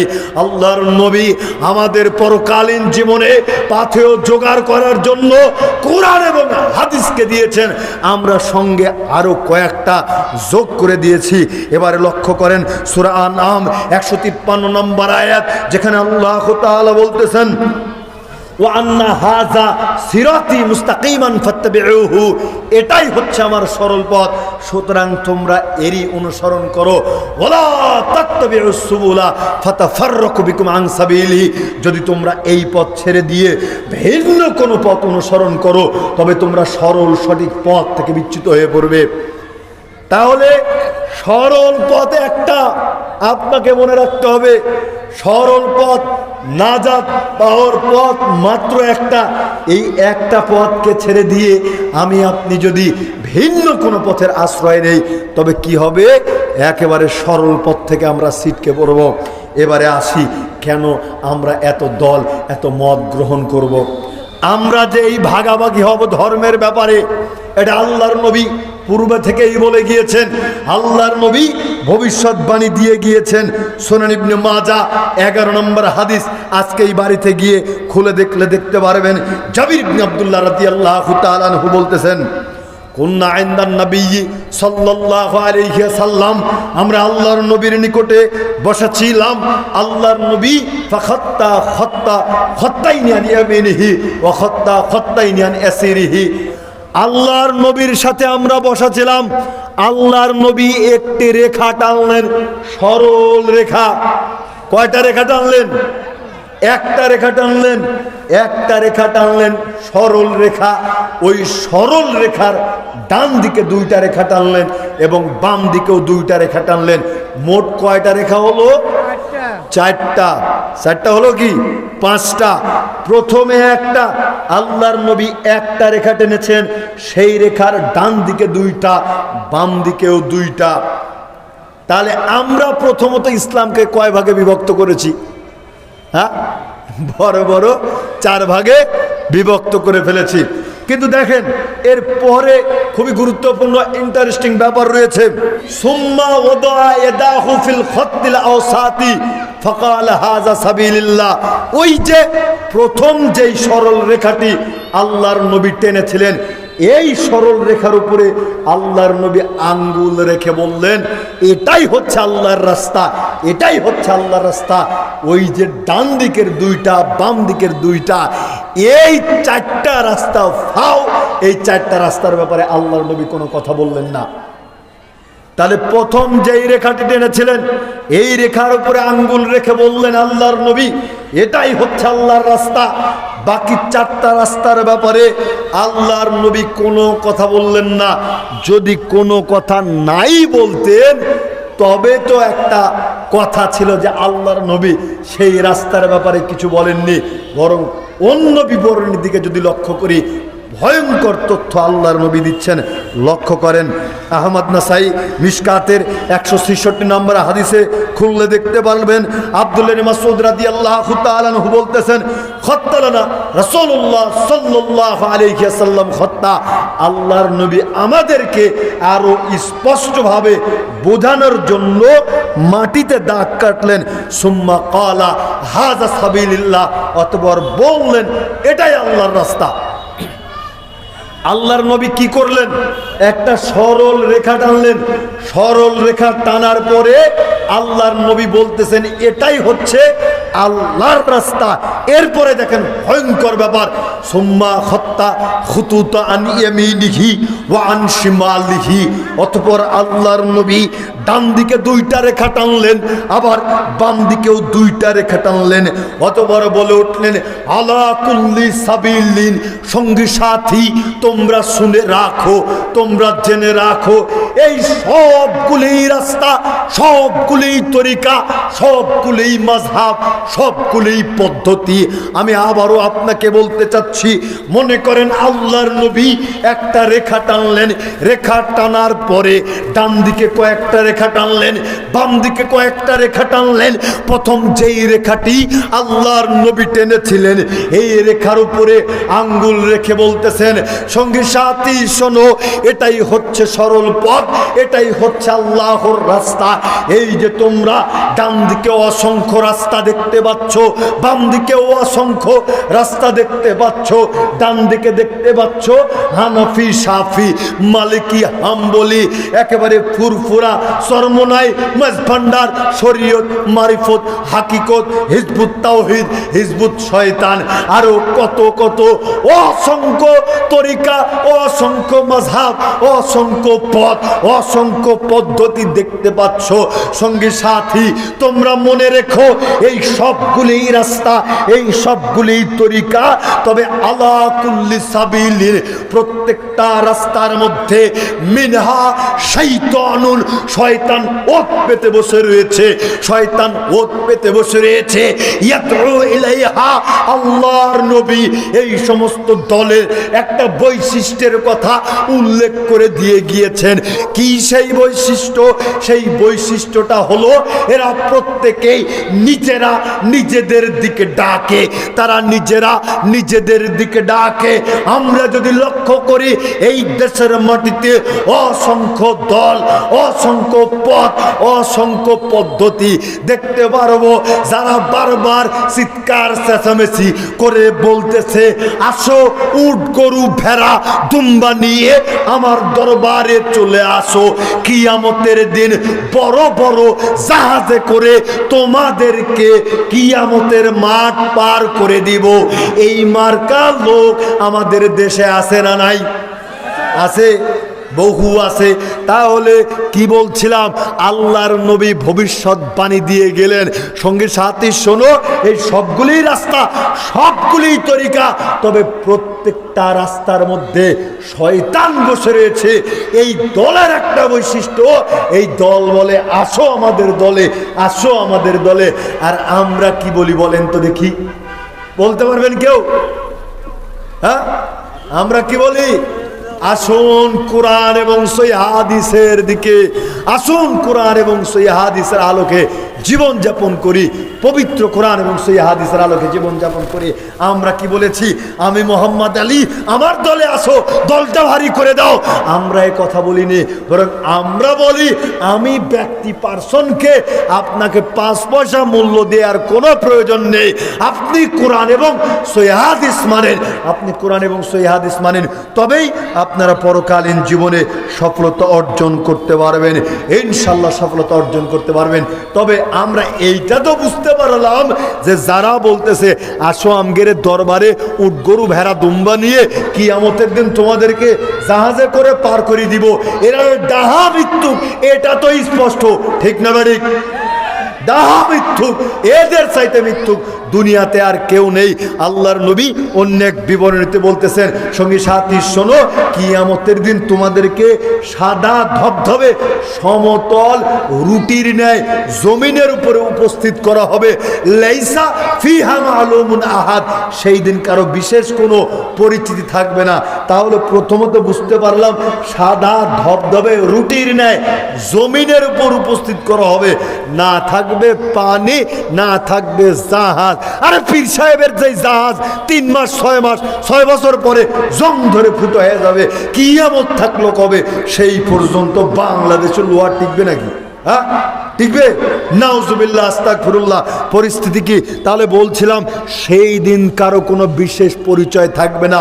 কে জজ ব্যারিস্টার, কে প্রধানমন্ত্রী, আর কে ডেসিউসপি, আর কে পীর সাহেবের সোল, পীর সাহেবের নাতি, পীর সাহেবের পুতি, সেই দিন কারো বিশেষ পরিচয় থাকবে না। পরিচয় একটাই, সকলে আদমের সন্তান হিসেবে উপস্থিত হবে, আদমের সন্তান হিসেবে উপস্থিত হবে। এই কথার প্রসঙ্গে আরো একটা ভয়ঙ্কর কথা মনে হয়ে আসলো, আদমের সন্তান হিসেবে উপস্থিত হবে, এর মানেটা কি? কিয়ামতের দিন আল্লাহ সুবহানাহু ওয়া তাআলা আদম আলাইহিস সালামকে ডাক দিয়ে বলবেন ইয়া আদম, তখন আদম আলাইহিস সালাম বলে উঠবেন লাব্বাইকা রব্বানা ওয়া সাদাইকা, প্রতিপালক আমার সৌভাগ্য আপনি আমাকে ডেকেছেন। ফায়ুনাদি বিসাউতিন ইন্নাল্লাহা ইয়ামুরুকা আন তুখরিজা মিন যুররিয়াতিকা বাসান ইলান নার, অতঃপর বলা হবে হে আদম আপনাকে নির্দেশ করা হয়েছে আপনি আপনার সন্তানদের মধ্য থেকে যারা জাহান্নামী আছে তাদেরকে বের করুন। তখন আদম আলাইহিস সালাম বলে উঠবেন প্রতিপালক আপনি একটু গণনাটা বলে দেন, আপনি একটু সূত্রটা বলে দেন কতজন জাহান্নামী হবে, কতজন জাহান্নামী হবে। তখন বলা হবে তিসআমিয়াতিন ওয়া তিসআতান ওয়া তিসঈনা, প্রতি 1999 জন মানুষ জাহান্নামী হবে, প্রতি 1999 জন মানুষ জাহান্নামী হবে। আপনি কি কোনোদিন চিন্তা করে দেখেছেন প্রতি হাজারে যদি একজন মানুষ জান্নাতে যায় বাদ বাকি মানুষগুলো যদি জাহান্নামে যায় তবে আমার আপনার পরিস্থিতি কি? আজকে আমাদের পরিস্থিতি এতটাই জঘন্য হয়ে গিয়েছে, একেবারে সামনে যদি কিয়ামত দেখানো হয় এরপরেও আমাদের পরিবর্তন আসবে না। আমাদের পরিস্থিতি এতটাই জঘন্য হয়ে গিয়েছে, যদি একেবারে সামনাসামনি জাহান্নামকে উন্মোচিত করে দেওয়া হয় এরপরেও আমাদের পরিবর্তন আসে না। এতটাই আমরা নির্মম হারাম হয়ে গিয়েছি। কিন্তু বিশ্বাস করেন আজকে যখন আমরা আপনাদেরকে কোরআন এবং সহিহ হাদিসের দাওয়াত দিচ্ছি, আপনাকে আমরা যতই বলতেছি পাপ কাজ ছেড়ে দেন, এরপরেও পরিবর্তন আসতেছে না, আপনি কি কখনো চিন্তা করে দেখেছেন কিয়ামতের দিন যখন এই হাদিসটা বলা হবে, কিয়ামতের দিন যখন আদম আলাইহিস সালামকে বলা হবে হে আদম আপনি আপনার সন্তানদের মধ্য থেকে যারা জাহান্নামী আছে তাদেরকে বের করুন, তখন আদম আলাইহিস সালামকে বলা হবে প্রতি 1999 জন মানুষ জাহান্নামে যাবে। এই কথা বলার সঙ্গে সঙ্গে পরিস্থিতি কত ভয়ঙ্কর হবে, কত কঠিন হবে। আল্লাহর নবী বলতেছেন ফাহিনাইদিন তাদাউল হামিলু হামলাহা ওয়া ইয়াসিবুল ওয়ালিদ ওয়া তারান নাস সুকারা ওয়া মা কুম বিসুকারা ওয়ালাকিন্না আযাবাল্লাহি শাদীদ। এই কথা বলার সঙ্গে সঙ্গে প্রত্যেক স্তন্যদাত্রী মা তার দুগ্ধে পোষা সন্তানের কথা বলে যাবে, গর্ভপাত ঘটে যাবে। যেই সমস্ত মা বোনদের পেটে বাচ্চা থাকবে অটোমেটিক বাচ্চা অ্যাবর্শন হয়ে যাবে, গর্ভপাত হয়ে যাবে, বাচ্চারা বৃদ্ধ হয়ে যাবে। মানুষদেরকে মনে হবে তারা নেশাগ্রস্ত, কিন্তু না, তারা নেশাগ্রস্ত নয়, বরং আল্লাহর শাস্তির ভয়ে তাদের পরিস্থিতি এই রূপ ধারণ করবে। অথচ আজকে আমরা বারবার এই হাদিসগুলো শুনতেছি, বারবার জাহান্নামের ভয়াবহতা সম্পর্কে জানতে পারতেছি, এরপরেও আমাদের কোনো পরিবর্তন নাই। তাহলে বোঝা যাচ্ছে আমাদের অন্তর পুরাটাই মরে গিয়েছে। জোরে সরে বলুন ঠিক না বাড়ি? সুতরাং উচিত হচ্ছে আমাদের অন্তরকে জাগ্রত করা, টিস্যু ব্যবস্থা, অন্তরটাকে জাগ্রত করে নেওয়ার। দেখেন ওই হাদিস থেকে আমরা এত দূর আসছিলাম যে বিভিন্ন রাস্তা, বিভিন্ন পথ, বিভিন্ন পদ্ধতি তৈরি হচ্ছে, কিন্তু আল্লাহর নবী আল্লাহর দেয়া রাস্তাকে বললেন এটাই হচ্ছে সরল পথ। সুতরাং তোমরা এরই অনুসরণ করো। সূরা তিরমিজি 2641 নম্বর হাদিস। আব্দুল্লাহ ইবনে উমর রাদিয়াল্লাহু তাআলা আনহু বলতেছেন আল্লাহর নবী বলেছেন কুল্লুহুম ফিন্নারি ইল্লা মিল্লাতা ওয়াহিদাতান। অনেক দল হবে, প্রত্যেকটা দলই জাহান্নামে প্রবেশ করবে, শুধুমাত্র একটা দল ব্যতীত। আল্লাহ তাআলা কয়টা দলের কথা বলেছেন? একটার কথা বলেছেন। বক্তব্য বুঝতে অসুবিধা হচ্ছে? কণ্ঠটা অনেক বসে গিয়েছে, দম পাচ্ছি না, চেষ্টা করতেছি আপনাদেরকে বোধগম্য ভাষায় বোঝানোর জন্য। মনোযোগ যদি ঠিক রাখেন ইনশাআল্লাহ বুঝতে পারবেন। তাহলে আল্লাহ বলেছেন একটা রাস্তার কথা, যে সরল পথ সিরাতে মুস্তাকিম একটা। এখানে নবী মুহাম্মদ সাল্লাল্লাহু আলাইহি সাল্লাম বলতেছেন এক দল ব্যতীত সবাই ক্ষতিগ্রস্ত হবে, সবাই জাহান্নামে প্রবেশ করবে। তখন সাহাবাগণ জিজ্ঞেস করে বসলেন আল্লাহর নবী, ওমান হিয়া ইয়া রাসূলুল্লাহ সাল্লাল্লাহু আলাইহি সাল্লাম, ওই দলটি কোন দল? যেই দল নাজাত প্রাপ্ত দল, যেই দল জান্নাতে প্রবেশ করবে। আমার আপনার জানতে ইচ্ছা হয় না যে কোন দল সেই দল যেই দলটি জাহান্নামে প্রবেশ করবে না, বরং আল্লাহর রহমত প্রাপ্ত হবে, জান্নাতে প্রবেশ করবে, সেই দল সম্পর্কে জানতে মন চায় না? অবশ্যই চায়। দেখেন সঙ্গে সঙ্গে আল্লাহর নবী বলার সঙ্গে সঙ্গে সাহাবাগণ একটু দেরি করে নাই, সঙ্গে সঙ্গে বলতেছেন আল্লাহর নবী সেই দলটি কোন দল? যেই দল জান্নাতে প্রবেশ করবে। তখন আল্লাহর নবী ছোট্ট শব্দের মধ্যে বুঝিয়ে দিলেন, মানা আলাইহি ওয়া আসহাবি, আজকে আমি এবং আমার সাহাবারা যার উপরে প্রতিষ্ঠিত সেই দল ব্যতীত প্রত্যেকটা দলই জাহান্নামে প্রবেশ করবে। এখান থেকে আমরাও বলে দিতে চাই, হকের কাছাকাছি যদি পৃথিবীতে কোনো মতবাদ, পৃথিবীতে কেউ যদি থাকে, তবে সেটাই হচ্ছে আহলে হাদিস। পৃথিবীতে যদি কোনো বৈশিষ্ট্য থাকে, সেটাই হচ্ছে আহলে হাদিসদের বৈশিষ্ট্য। কারণ আহলে হাদিসেরা কোনো ব্যক্তিকে অনুসরণ করে না, কোনো দলকে অনুসরণ করে না, কোনো মাযহাবকে অনুসরণ করে না। আহলে হাদিসরা একমাত্র আল্লাহর দেয়া নির্দেশ, নবীর দেয়া মুহাম্মদ সাল্লাল্লাহু আলাইহি সাল্লামের পদ্ধতিকে অনুসরণ করে। এই কারণে হকের কাছাকাছি একটাই মাত্র বৈশিষ্ট্য, সেটাই হচ্ছে আহলে হাদিসদের বৈশিষ্ট্য। জোরে সরে বলুন ঠিক না বেড়ে? এই কারণেই তো আল্লাহ তাআলা স্পষ্ট করে জানিয়ে দিলেন, পৃথিবীর মানুষ শোনো, এই বহু সংখ্যক ফিতনা ফাসাদের মধ্যে তোমাদের যাওয়ার প্রয়োজন নেই। বড় হুজুর কি বলল, ছোট হুজুর কি বলল, এটা তোমাদের দেখার কোনো পরিবেশ নাই। আল্লাহ বলতেছেন, কিন্তু আল্লাহ কি বলতেছেন? সূরা হাসর 7 নম্বর আয়াত, ওয়ামা আতাকুমুর রাসূল ফাখুযু ওয়ামা নাহাকুম আনহু ফান্তাহু। মুহাম্মদ সাল্লাল্লাহু আলাইহি সাল্লাম তোমাদেরকে যেটা দেয় সেটা তোমরা করো, আর যেটা নিষেধ করে সেটা পরিহার করো। স্পষ্ট, ইজি সলিউশন। আপনার বড় হুজুর, ছোট হুজুর, দাদা হুজুর, দাদা ঠাকুর, দাদি ঠাকুর যা আছে তারা কি বললো এটা দেখার কোনো বিষয় নেই। আল্লাহর নবী কি বলেছেন, আল্লাহ কি বলেছেন, এটাই জানতে হবে, মানতে হবে। এখন প্রশ্ন করবেন যে মোহাম্মদ আলী ভাই সাহেব, তাহলে আপনি যে এসেছেন আপনার কথা কেন শুনবো, তাই না? এই প্রশ্নই তো করেন সকলেই, যে আল্লাহর কথা মানবো, রাসূলের কথা মানবো, তো হুজুর ছাড়া তো আল্লাহর কথা বুঝবো না। তো হুজুরের কথা শুনবেন না হুজুরের থেকে আল্লাহর কথা শুনবেন? আমার কথা শুনবেন না আমার মুখ দিয়ে আল্লাহর কথা শুনবেন, নবীর কথা শুনবেন? হ্যাঁ, আমি কি আপনাকে বলবো ওই নাটোর থেকে এসেছি, শীতে এসেছি, ট্রেনে এসেছি, বিমানে এসেছি, এই গল্প করবো? না আল্লাহ বলেছেন, রাসূল বলেছেন, এই কথা বলবো?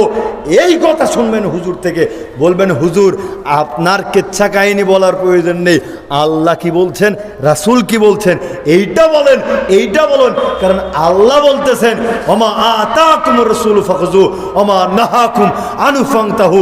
রাসূল যেটা দেয় তোমরা সেটা গ্রহণ করো, আর যেটা নিষেধ করে সেটাই পরিত্যাগ করো। ওয়াত্তাকুল্লাহ, আল্লাহকে ভয় করো। ইন্নাল্লাহা শাদীদুল ইকাব, মনে রাখিও নিশ্চয়ই আল্লাহ সুবহানাহু ওয়া তাআলা কঠিন শাস্তিদাতা, কঠিন শাস্তিদাতা, ভয়ঙ্কর শাস্তিদাতা। এরপরে সহিহ মুসলিম 1890 নম্বর হাদিস, আল্লাহর নবী বলতেছেন, আম্মা বাদ ফাইন্না খায়রাল হাদিসি কিতাবুল্লাহ, সবচাইতে উত্তম কথা হচ্ছে আল্লাহর কথা। কার কথা? আল্লাহর কথা। তাহলে আল্লাহ বলতেছেন নবীকে মানো, আর আমরা নবীকে বাদ দিয়ে ইমাম সাহেবকে মানতেছি, বুজুর্গানের দিনকে মানতেছি, পীর সাহেবকে মানতেছি। প্রথমেই অস্বীকার। নবী বলতেছেন যে উত্তম কথা আল্লাহর কথা, আল্লাহর নির্দেশ, নবীকে মানো। মানে নবীর কথাকে যখন অস্বীকার করতেছি তখন সরাসরি আল্লাহকে অস্বীকার করতেছি। আল্লাহর নবী বললেন উত্তম কথা হচ্ছে আল্লাহর কথা। এরপরে অখায়রাল হাদি হাদি মুহাম্মাদিন সাল্লাল্লাহু আলাইহি ওয়াসাল্লাম, আর সবচাইতে উত্তম পথ, উত্তম পদ্ধতি, উত্তম মাযহাব হচ্ছে নবী মুহাম্মদ সাল্লাল্লাহু আলাইহি ওয়াসাল্লামের মাযহাব। কার মাযহাব গো? সবচাইতে উত্তম মাযহাব কার? আল্লাহর নবীর মাযহাব। ভয় পাচ্ছেন নাকি আপনারা? তাহলে আল্লাহর নবীর পদ্ধতি, মাযহাব, বৈশিষ্ট্য বাদ দিয়ে অন্য কারো বৈশিষ্ট্য মানবো নাকি? সেটা কোশ্চেন কালেও নয়, কোশ্চেন কালেও নয়। আল্লাহর নবী বললেন সবচাইতে উত্তম পথ, পদ্ধতি, হেদায়েত হচ্ছে নবী মুহাম্মদ সাল্লাল্লাহু আলাইহি ওয়াসাল্লামের হেদায়েত। ওয়া খায়রুল হাদি হাদি মুহাম্মাদিন সাল্লাল্লাহু আলাইহি ওয়াসাল্লাম ওয়া শাররুল উমুরি মুহদাসাতুহা, আর সবচাইতে নিকৃষ্ট, দুনিয়ার মধ্যে সবচাইতে খারাপ কাজ হচ্ছে দিনের মধ্যে, ইসলামের মধ্যে নতুন কিছু ঢোকানো, নতুন কিছু সৃষ্টি করা।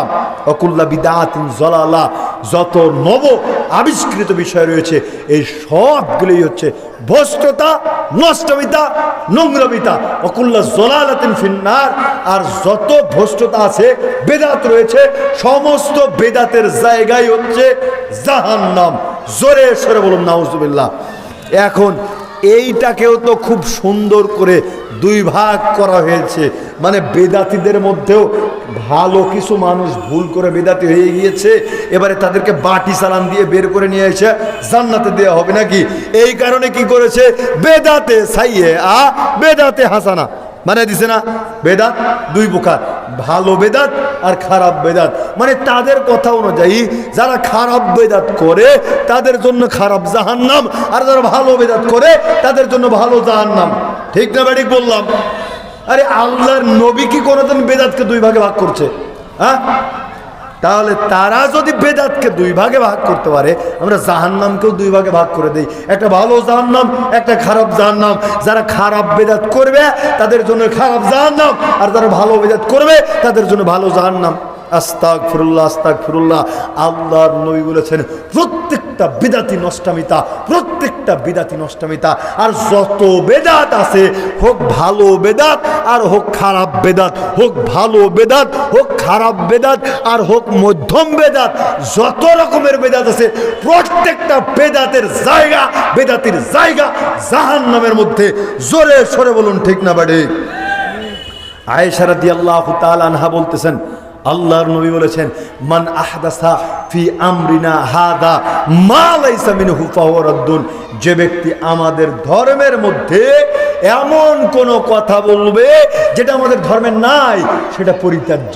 হুজুর বুঝতেই পারেনি বেদাত কি জিনিস, হুজুর বুঝতেই পারেনি বেদাত কি জিনিস আর ধর্ম কি জিনিস, ইসলাম কি জিনিস, হুজুর বুঝতেই পারেনি। কেন এত মাথা খাটানোর লাগবে? আমার এই 1400 বছর, 1450 বছর পরে গবেষণা করা লাগবে, ধর্মে এইটা ঢোকাবো কি করে, সেইটা বের করবো কি করে, এরকম চিন্তা করার প্রয়োজন আছে? আল্লাহর নবী বলতেছেন, ধর্মে এমন কোনো কথা যদি কেউ কয়, সেটা যদি ধর্মে না থাকে, না থাকে মানে 1400 বছর পূর্বে থাকতে হবে, নতুন আমদানি করার কোনো সুযোগ নেই। 1400 বছর আগের ধর্মকে বারবার মানুষের মাধ্যমে রিপিট হবে, একই ধর্ম রিপিট হবে, একই কথা রিপিট হবে, মানুষদেরকে জানিয়ে দিতে হবে। মানে নতুন করে কিছু নাই, নতুন কিছু ঢুকলেই সেটা কি ফাগরাদ্দুন, সেটা পরিত্যাজ্য, প্রত্যাখ্যানযোগ্য। ওটা ধর্ম নয়, ওটা ধর্মের আমল নয়। অন্য বিবরণীতে আল্লাহর নবী বলতেছেন, মান আমিলা আমালান লাইসা আলাইহি আমরুনা ফাগরাদ্দুন, কেউ যদি এমন কোন আমল করে সেই আমলের মধ্যে আমি মুহাম্মদ সাল্লাল্লাহু আলাইহি ওয়াসাল্লামের নির্দেশনা নাই, হুকুম নাই, পদ্ধতি নাই, তবে সেটা পরিত্যাজ্য, প্রত্যাখ্যানযোগ্য। সেটা যত ভালো হয় হোক তাতে যায় আসে না, ভালো হলেও যায় আসে না। কি করে বুঝাই?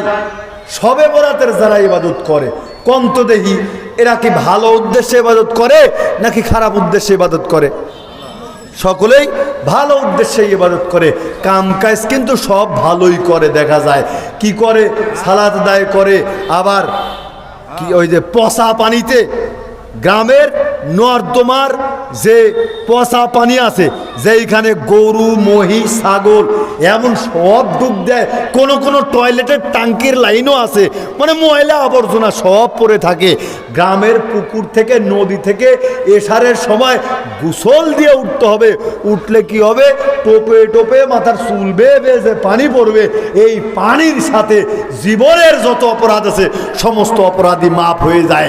আস্তে চুপে সারে বলেন নাউজুবিল্লাহ, আস্তাগফিরুল্লাহ। তাহলে শবে বরাতের এই একটা আমল। আবার কি করে? আবার শবে বরাতের দিনে আমল করে কি? হালুয়া রুটি খায়। বলে চাচা হালুয়া রুটি খান কেন রে বাবা? কয় হালুয়া রুটি খাই, এই দিনে আল্লাহর নবীর দন্দ মোবারক শহীদ হয়েছে, দাঁত পড়ে গিয়েছে। তো আমিও তাই তো মাঝে মধ্যে বলি, আরে ও চাচা, আল্লাহর নবীর তো দাঁত পড়ে গিয়েছিল, এই জন্যে হালুয়া রুটি খেয়েছে। আপনি মশাই কেন হালুয়া রুটি বসাচ্ছেন? আপনার তো 32টা দাঁতের 33টাই আছে, একটা ব্যাট দাঁত বাড়ায় বেশি হয়ে গেছে, আপনার দাঁত কি করে 33টা আছে? তো আল্লাহর নবীর যেহেতু দাঁত ছিল না, আপনার হালুয়া রুটি খাওয়ার খুব শখ, হাতুর দিয়ে পিঠে আপনার দাঁত আগে 2-4টা ফেলতে হবে, তারপরে হালুয়া রুটি খেতে হবে। ঠিক না ব্যাটিক বললাম? এই দাঁতই ভণ্ডামি করার আর জায়গা পায় না। বেটা তুমি হালুয়া রুটি খাবে, তুমি ইবাদত করবে, করো, তাতে কোনো অসুবিধা নেই, তাতে কোনো অসুবিধা নেই। কিন্তু তুমি ধর্ম বলে চালাতে গেলে কেন? তুমি ইসলাম বলে চালাতে কেন? কাম কিন্তু ভালোই করে, কাম কিন্তু খারাপ করে না। আবার কি করে? ঈদে মিলাদুন্নবী পালন করে, বলে সকল ঈদের সেরা ঈদ ঈদ মিলাদুন্নবী। তো ঈদের দিনের সবচাইতে গুরুত্বপূর্ণ আমল কোনটা বলেন তো দেখি? ঈদের নামাজ। ঈদের নামাজ পড়া। তাদেরকে যদি বলি, আরে ও ভাই সাহেবেরা, তোমরা তো ঈদ পালন করলে গো, তো তোমাদের ঈদের নামাজ কয়টার সময় হয়েছে, কয় তাকবীর হয়েছে? তখন আপনাকে উত্তর দিবে, তুই বেটা ইহুদির দালাল। ঠিক না বেঠিক বললাম? একটাই জবাব ওদের, ওরা চট করে বলবে, তুই ইহুদির দালাল। ইহুদির দালাল না হলে কি এই প্রশ্ন করে? আরে মশাই, তুমি ঈদ পালন করো আর যা পালন করো করো, তাতে আমাদের যায় আসে না। যায় আসে তো এখানে তুমি ওটাকে ধর্ম বলে চালালে কেন? তুমি যখনই ধর্ম বলে চালাবে তখন প্রমাণ দিয়েই ধর্ম বলে চালাতে হবে। তোমাকে হাদিস শুনিয়ে আসলাম যেখানে আল্লাহর নবী বললেন, কেউ যদি এমন কোনো আমল করে, সেই আমল যদি আমি মুহাম্মদ সাল্লাল্লাহু আলাইহি ওয়াসাল্লামের পদ্ধতিতে না হয়, আমার নির্দেশনা যদি না থাকে, আমার যদি আমল না থাকে, সেটা কে করলো, কোত্থেকে আসলো, এটা দেখার বিন্দুমাত্র সময় নেই। কাবা থেকে আসলো, পাকিস্তান থেকে আসলো, বঙ্গোপসাগর থেকে আসলো নাকি, তাতে দেখার কোনো সুযোগ নেই। যদি আল্লাহর নবীর সংস্পর্শ না থাকে তবে সেটা পরিত্যাজ্য, প্রত্যাখ্যানযোগ্য, সেটা কোনোভাবেই গ্রহণযোগ্য নাই। সুতরাং আল্লাহর নবী যদি শবে বরাত পালন করে থাকে, আমরাও করব। আল্লাহর নবী যদি জন্মদিনের কেক কেটে থাকে, আমরাও কাটবো। আল্লাহর নবী যদি ঈদ মিলাদুন নবী পালন করে থাকে, আমরাও পালন করব। তাতে কোনো অসুবিধা নেই, তাতে কোনো অসুবিধা নেই। শবে মেরাজের রাত্রিকে কেন্দ্র করে আল্লাহর নবী যদি বিভিন্ন মসজিদে মসজিদে সাল্লাল্লাহু পরে ঢোল পিটিয়ে বাতাসা খিচুড়ি বিতরণ করে থাকে, আমরাও করব। কোনো অসুবিধা নেই, কোনো অসুবিধা নেই। আপনাদের কাছে অনুরোধ, আপনারা দলিলগুলো দিবেন, ইনশাআল্লাহ আমি ওয়াদা করতেছি, দলিল যদি আল্লাহর নবীর থেকে দিতে পারেন তবে ইনশাআল্লাহ আমরাও পালন করব, আমরাও পালন করব। ঠিক না ব্যাটিক বলেছি? ভুল বলেছি? কোনো কিছু ভুল বলি নাই, বলি নাই। দেখেন, অনেকেই রাগ করেন যে মোহাম্মদ আলী ভাই সাহেব ঠিক আছে আপনার কথা, কিন্তু কাজগুলো তো একটাও খারাপ না পারে, সবগুলিই তো ভালো কাজ, সবগুলিই তো ভালো কাজ। মাজারের জন্য আমাদের এলাকায় টাকা পয়সা তুলতে আসে, বাপরে বাপ, মাজারে এমন হুজুর আইছিল দেখলে মনে হয় জান্নাত থেকে পালাই আইছে, এত সুন্দর দেখা যাচ্ছে, এত সুন্দর চেহারা, তাদেরকে 2-4 টাকা 5 টাকা দিলে এত ক্ষতি হবে? এরকম বলি না যে সবে বরাতের দিনে কাম তো সব ভালোই হয়, মানুষজন একজন আর একজনকে খাওয়াচ্ছে, খুব সুন্দর কথা, কাজ তো ভালোই হয়। দেখেন এরকম কাজ ভালো হয়, আপনাকে আল্লাহর নবীর সাথে ঘটে যাওয়া একটা ঘটনা উল্লেখ করছি, বিবরণটা পাবেন সহিহ বুখারী 5063 নম্বর হাদিস। আনাস ইবনে মালিক রাদিয়াল্লাহু তাআলা আনহু বলতেছেন, যা সালাসাতু রাহতি ইলা বুয়ুতি আজওয়াজিন নবী সাল্লাল্লাহু আলাইহি ওয়াসাল্লাম, 3 জন লোকের একটি দল। কয়জন লোকের? 3 জন, মানে 1 জন না, 2 জন না, বরং 3 জন। 3 জন লোকের একটি দল আল্লাহর নবীর স্ত্রীদের বাড়িতে প্রবেশ করলেন, ইয়াসআলুনা আন ইবাদাতিন নবী সাল্লাল্লাহু আলাইহি ওয়াসাল্লাম, আল্লাহর নবীর ইবাদত সম্পর্কে জানার জন্য। 3 জন লোকের একটি দল আল্লাহর নবীর ইবাদত সম্পর্কে জানার জন্য আল্লাহর নবীর স্ত্রীদের বাড়িতে প্রবেশ করলেন। ফালাম্মা উখবিরু কান্নাকুম তাকুলুহা, যখন তাদেরকে আল্লাহর নবীর ইবাদত সম্পর্কে বলা হলো, তখন এই 3 জন আল্লাহর নবীর ইবাদতকে কম বলে মনে করলেন। চিন্তা করেছেন? আল্লাহর নবীর ইবাদতকে কম বলে মনে করতেছেন, যে আল্লাহর নবীর ইবাদত কম হচ্ছে, তার চাইতেও আমাদেরকে বেশি বেশি ইবাদত করতে হবে। তাদের যুক্তি কি? 3 জনের যুক্তি, ওয়াইনা নাহনু মিনান নবী সাল্লাল্লাহু আলাইহি ওয়াসাল্লাম, আরে তিনি হচ্ছেন নবী, তার সাথে আমাদের কোনো তুলনা হয় না, তার পূর্বের পাপ পরের পাপ কব গফিরা লাহু মা তাকাদ্দামা মিন যামবি, সমস্ত অপরাধী আল্লাহ তাআলা ক্ষমা করে দিয়েছেন, সুতরাং তার সাথে আমাদের ইবাদতের তুলনা হবে না, বরং তার চাইতেও আমাদের আরো বেশি বেশি ইবাদত করতে হবে। ক্বালা আহাদুহুম, তাদের মধ্য থেকে একজন ব্যক্তি বলে উঠলো, আম্মা আনা ফাইনি উসাল্লিল লাইলি আবাদা, আজ থেকে আমি প্রত্যেক দিন রাত্রিবেলাতে সালাত আদায় করব, রাত্রের একটা মিনিটও ঘুমাবো না। কি বললো? সারা রাত সালাত আদায় করব, একটা মিনিটও রাত্রিবেলাতে ঘুমাবো না। সালাত আদায় করা খারাপ কাজ? হ্যাঁ, নামাজ পড়া কি খারাপ কাজ? কথা বলে না কেন? নামাজ পড়া কি খারাপ কাজ? নামাজ পড়া নিঃসন্দেহে ভালো একটা কাজ। ব্যক্তি কি বলতেছে? যে আজ থেকে আমি রাত্রিবেলাতে ঘুমাবো না, প্রত্যেক দিন সালাত আদায় করব। মাত্র 2 রাকাত সালাত আদায় করলে কি হয় জানেন?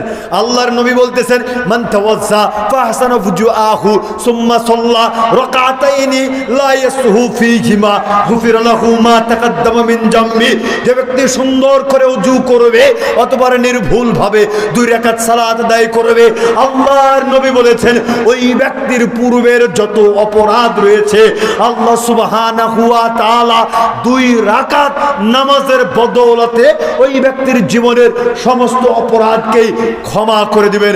জোরে সরে বলুন সুবহানাল্লাহ। মাত্র 2 রাকাত নামাজের ফজিলত আপনাকে বুঝালাম। আর এই বেচারা কি বলতেছে? আজ থেকে আমি সারা রাত প্রত্যেক দিন যত দিন বেঁচে থাকবো প্রত্যেক দিন রাত্রিবেলায় সালাত আদায় করবো, একটুও ঘুমাবো না। ওয়াকালা আখার, দ্বিতীয় জন বলতেছেন, আনা আসুমুদ্দাহরা ওয়ালা উফতির, আজ থেকে আমি প্রত্যেক দিন সিয়াম পালন করব, কোনো দিন সিয়াম ভঙ্গ করব না, কোনো দিন সিয়াম ভঙ্গ করব না। একটা সিয়ামের ফজিলত জানেন?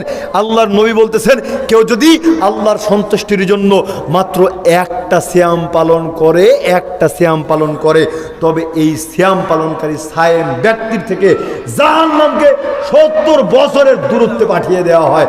জোরে সরে বলুন সুবহানাল্লাহ।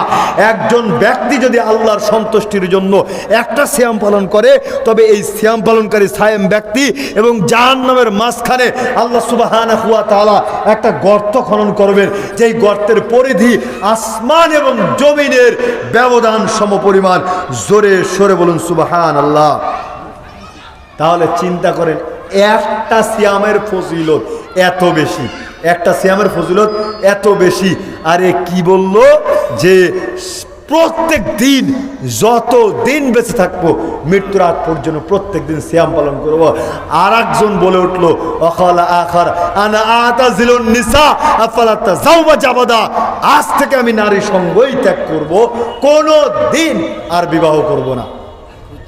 তৃতীয় জন কি চিন্তা করলো যে বিয়ে করলে বিবি বাল বাচ্চা সংসার ইত্যাদি হবে, এই তাদের প্যান প্যানানি বাজার সদায় নানান রকম চিন্তা ভাবনা, ওই চিন্তার মধ্যে নাই বাবা তোমাদের ফ্রি করে দিলাম, এখন থেকে খালি আল্লাহর ইবাদত করব। তো এখন বলেন তো দেখি, তিনজনের কেউ কি খারাপ কথা বলেছে না? সবাই ভালো ভালো আমল করতে চেয়েছে, সবাই ভালো ভালো আমল করতে চেয়েছে। দেখেন এরপরে ঘটনাটা কি ঘটলো, ফাকাল আনতুমুল্লাযীনা কুলতুম কাযা ওয়া কাযা, আল্লাহর নবী তাদের সামনে চলে আসলেন। আল্লাহর নবী আসলেন, আসার পরে আল্লাহর নবী রাগান্বিত ব্যর্থ কণ্ঠে বলে উঠতেছেন, আরে তোমরাই কি ওই সমস্ত মানুষ যারা তোমরা এমন এমন কথা বলতেছিলে? আমা ওয়াল্লাহি ইন্নী লা আখশাকুম লিল্লাহি ওয়া আতকাকুম, আল্লাহর কসম, আল্লাহর কসম আমি তোমাদের চাইতেও আল্লাহকে বেশি ভয় করি এবং তার আনুগত্য করি। লাকিন্নী আসুম ওয়া উফতির, আমি সিয়াম পালন করি, আবার সিয়াম মাঝে মধ্যে ছেড়েও দেই। ও উসাল্লি ওয়া আরকুদু, আমি রাত্রিবেলাতে সালাতও আদায় করি, আবার ঘুমও পারি। ওয়া তাযাওয়াজুন নিসা, আবার নারীদেরকে বিবাহ করি। ফামান রাগিবা আন সুন্নতি ফালাইসা মিন্নি, তবে মনে রেখো যে ব্যক্তি আমার একটা সুন্নাতের প্রতি বিদ্রুপ পোষণ করবে, বিরাগ পোষণ করবে, সেই ব্যক্তি আমার দলভুক্ত নয়। এই কারণে পূর্বে বক্তব্য চলাকালীন সময় একটা কথা বলছি, আমল আপনার কম হোক কিন্তু সাবধান সাবধান, এমন কোনো আমল করিয়েন না যেই আমলটা আল্লাহর নবীর পদ্ধতিতে হয়নি। আপনার একটা আমল কম হোক, সাবধান সাবধান, জিন্দেগিতেও আল্লাহর নবীর সুন্নাহ পদ্ধতিকে আমলকে বিদ্রুপ করিয়েন না। এখানে আছে না অনেক দাড়ি চাষা মানুষ, দাড়ি চাষা মানুষ আছে না? বহু আছে। আচ্ছা, দাড়ি চাষা মানুষকে কি আমরা কোনোদিন বলেছি যে কাফের হয়ে গেছে? হ্যাঁ, বলি নাই। কি বলি? ফিসকুন, ফাসিক, পাপের সহিত জড়িত আছে, তাই না? এ পাপই পাপ করতেছে, কিন্তু তার অন্যান্য আমল ভালো থাকতে পারে। এখন অনেক যুবকদেরকে যদি জিজ্ঞেস করি, যুবক ভাই দাড়ি রাখো নাই কে গো, দাড়িটা ছেড়ে দাও, তখন যুবক নানান রকমের অজুহাত দিবে, বলবে চাকরি বাকরি করতে গেলে অনেক অসুবিধা হবে, বা এখন যদি দাড়ি রাখি গ্রামের মানুষজন ভালো চোখে দেখবে না, জিএমবি বলবে, এটা বলবে সেটা বলবে, নানান রকমের ট্যাগ দিবে, এগুলো বলবে, তাই না?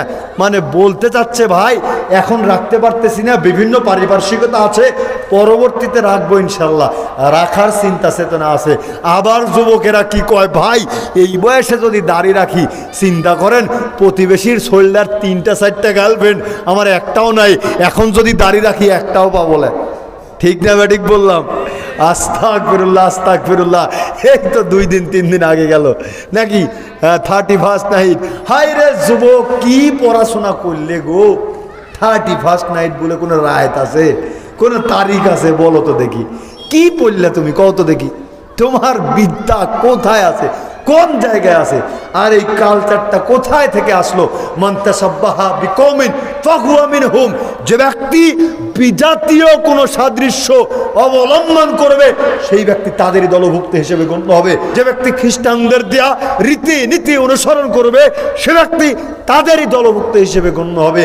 হিন্দুর দেয়া, ইহুদির দেয়া, বৌদ্ধর দেয়া, অমুসলিমের দেয়া রীতিনীতি কার্যকলাপ যারা করবে তারাও তাদের দলভুক্ত হিসেবে গণ্য হবে। আচ্ছা বলেন তো দেখি, হিন্দুরা কি জান্নাতে যাবে? খ্রিস্টান মারা গেলে জান্নাতে যাবে? তো হিন্দু মারা গেলে যদি জান্নাতে না যায়, আপনার ছেলে আপনার মেয়ে ওই একই কাম করে কি করে জান্নাতে যাবে? হিন্দুও যেই কাম করতেছে খ্রিস্টানও সেই কাম করতেছে, আপনার ছেলে মেয়েও সেই কাম করতেছে, আপনিও সেইভাবে জীবনযাপন করতেছেন। আপনি বলেন তো দেখি, আপনি কি করে জান্নাতে যাবেন? অসম্ভব, কোশ্চিনকালেও নয়, কোশ্চিনকালেও নয়। ওই যে বলে আসছিলাম দাড়ির ব্যাপারটা, যে অনেকেই দাড়ি রাখি না, কিন্তু বলি ভাই আমরা পরবর্তীতে দাড়ি রাখবো। তো ব্যাপার হচ্ছে এরা দাড়ি না রাখার কারণে পাপী, কিন্তু কাফের না বা ঈমান না, অন্যান্য আমল তাদের ভালো থাকতে পারে। এ দাড়ি না রাখার কারণে পাপী, বলতেছে পরে রাখবো। আর একজন বলতেছে বড় বড় দাড়ি রাখে ইহুদিরা, তার ব্যাপারে কি হবে বলেন তো দেখি? হ্যাঁ, তার ব্যাপারে কি হবে বিধান? আল্লাহর নবীর নির্দেশ, গোপ ছাটো, দাড়ি লম্বা করো। আল্লাহর নবীর হুকুম, মোষ ছোট করো, দাড়ি লম্বা করো, হুকুম। আর যুবকেরা বলতেছে ভাই এখন পারতেছি না, পরে রাখবো। তাহলে তাদেরকে বললাম তারা পাপী। তবে অন্যান্য আমল ঠিক আছে, কোনো অসুবিধা নেই। অন্যান্য ব্যক্তির চাইতে তার ঈমান আরো মজবুত থাকতে পারে, তাতেও কোনো অসুবিধা নেই।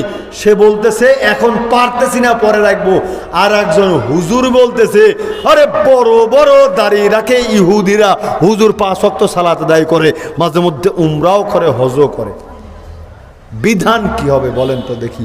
ওই যে হাদিসটা কি বলে আসলাম, আল্লাহর নবী বললেন সঙ্গী সাথী শোনো, যে ব্যক্তি আমার একটা সুন্নাতের প্রতি বিদ্রুপ পোষণ করবে সে ব্যক্তি আমার দলভুক্ত নয়। ওই যুবক দাড়ি না রেখে যতটা পাপী হয়েছে তার চাইতে শত শত হাজার গুণের পাপী হয়েছে ও সুন্নাত নিয়ে বিদ্রুপ করা, আল্লাহর নবীর নির্দেশনাকে বিদ্রুপ করেছে। বলেছে বড় বড় দাড়ি রাখে ইহুদিরা, এই কথা বলার কারণে হুজুর জান্নাত থেকে পালিয়ে আসুক, তাতে কোনো অসুবিধা নেই। কিন্তু এই হুজুরের মধ্যে ঈমান থাকবে না, থাকবে না। ঈমান ভঙ্গের অন্যতম কারণ হচ্ছে আল্লাহর নবীর সুন্নাতকে নিয়ে বিদ্রুপ করা।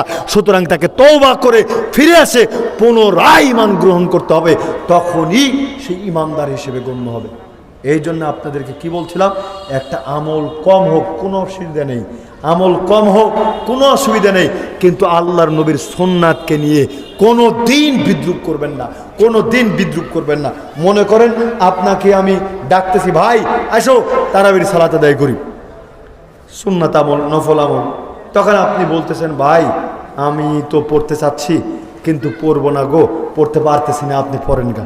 তাহলে আপনি একটা সুন্নাত মানলেন না, এটা ঐচ্ছিক আমল, ঠিক আছে, এটা ঐচ্ছিক আমলের কথা বলতেছি, না মানলে কোনো অসুবিধা নেই।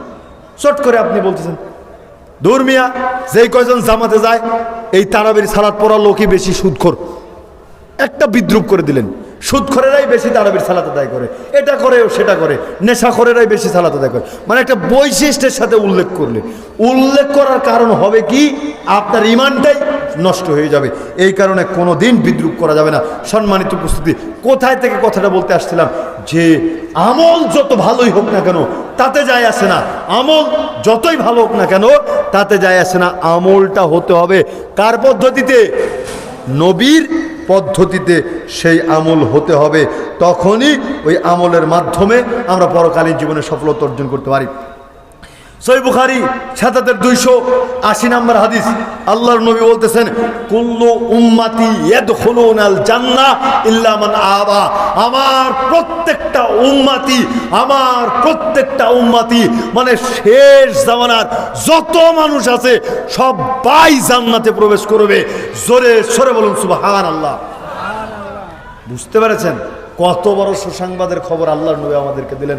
হাদিসটা উল্লেখ করেছি কত, ৭২৮০ নম্বর হাদিস, সহিহ বুখারী, খুলে দেখতে পারবেন। আল্লাহর নবী বললেন আমার প্রত্যেকটা উম্মতি জান্নাতে প্রবেশ করবে, তবে ইল্লা মান আবা, যারা জান্নাতে যেতে চায় না তারা ব্যতীত। জান্নাতে সবাই যাবে, কিন্তু কেউ যদি ইচ্ছাকৃতভাবে জান্নাতে যেতে না চায় তবে তাকে জান্নাতে যেতে দেওয়া হবে না। কেউ যদি বলে আল্লাহ আমি জান্নাতে যাব না, তবে তাকে আর জান্নাতে প্রবেশ করানো হবে না।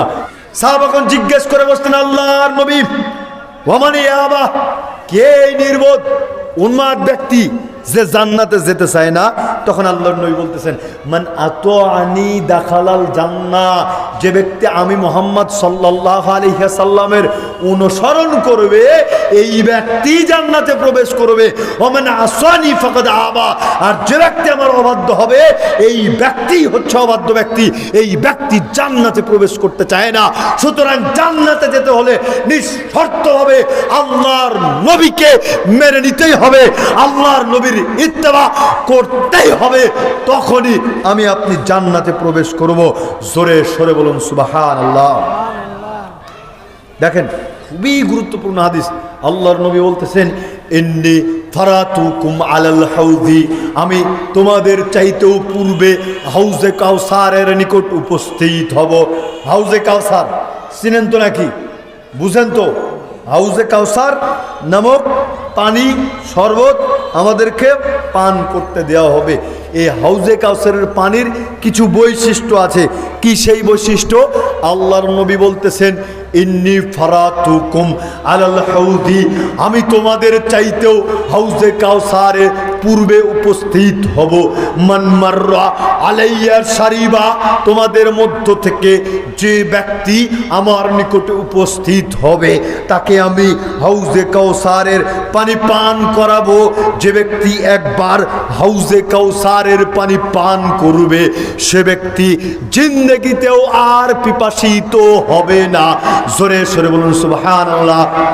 তাহলে একবার যে ব্যক্তি হাউজে কাউসারের পানি পান করবে ওই ব্যক্তির আর কোনোদিন পানি খাওয়ার প্রয়োজনই হবে না। তাহলে এই পানির এত পাওয়ার, এত পাওয়ার।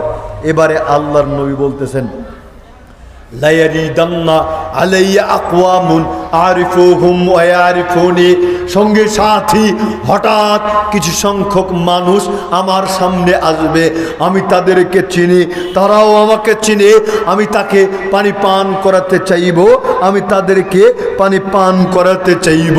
সুম্মা ইউহালু বাইনি ওয়া বাইনাহুম, হঠাৎ তাদের আর আমার মাঝখান দিয়ে পর্দা তৈরি করে দেওয়া হবে।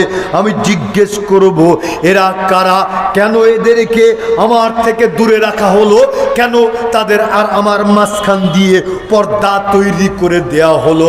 তখন ফেরেশতারা বলে উঠবে আপনি তো জানেন না এরা আপনার অবর্তমানে ইসলামের মধ্যে নতুন নতুন আবিষ্কার করেছিল, নতুন নতুন আমল সৃষ্টি করেছিল।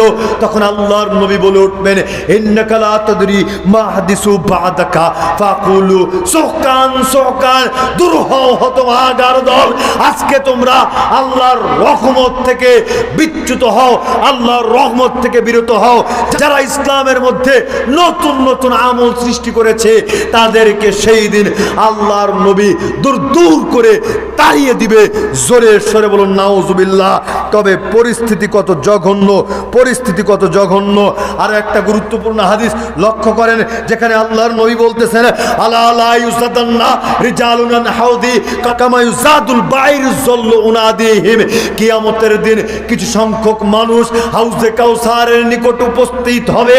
আল্লাহর নবী বলতেছেন তাদেরকে এমন ভাবে তাড়িয়ে দেওয়া হবে, নিরুদ্দেশ উটকে যেমন তাড়িয়ে দেওয়া হয়, নিরুদ্দেশ উটকে যেমন তাড়িয়ে দেওয়া হয়, ঠিক তেমনি ভাবে তাদেরকে তাড়িয়ে দেওয়া হবে, তাদেরকে তাড়িয়ে দেওয়া হবে। আপনি চিন্তা করেন তো সেই দিন আপনাকে যদি তাড়িয়ে দেওয়া হয় আপনার পরিস্থিতি কি হবে? নিরুদ্দেশ মানে ব্যাপারটা বুঝতে পারেন, নিরুদ্দেশ মানে ব্যাপারটা বুঝতে পারেন। কুকুর, শ্রীগাল বানর আছে না, কুকুর যদি আমাদের বাড়িতে ঢুকে কুকুরকে আমরা কি করি? ইট পাথর ঢিল লাঠি মুগর এটা সেটা যা আছে মারি তো মারি, বল সেই সেই সেই দূর হ, তাড়াতাড়ি বাইতে বের হ, বাড়ির পরিবেশটাই নোংরা করেছো, জিন্দেগিতেও আর কুত্তে তুই আমার বাড়িতে আসিস না। ঠিক না ব্যাটিক বললাম? এরকম কাম আমরা করি। ঠিক তেমনি ভাবে চিন্তা করেন যারা এই পৃথিবীর বুকে নতুন নতুন আমলকে সৃষ্টি করেছে, নতুন নতুন বেদাতকে ধর্ম বলে চালিয়ে দিয়েছে, কিয়ামতের দিন আল্লাহর নবীর সামনে তাদেরকে এইভাবে তাড়িয়ে দেওয়া হবে। আল্লাহর নবী বলবেন সুহকান সুহকান লিমান গায়রা বাদি, দূর হ হতভাগার দল, দূর হ হতভাগার দল। তবে সেই দিন আপনার পরিস্থিতি কি হবে? সেই দিন আপনার পরিস্থিতি কি হবে?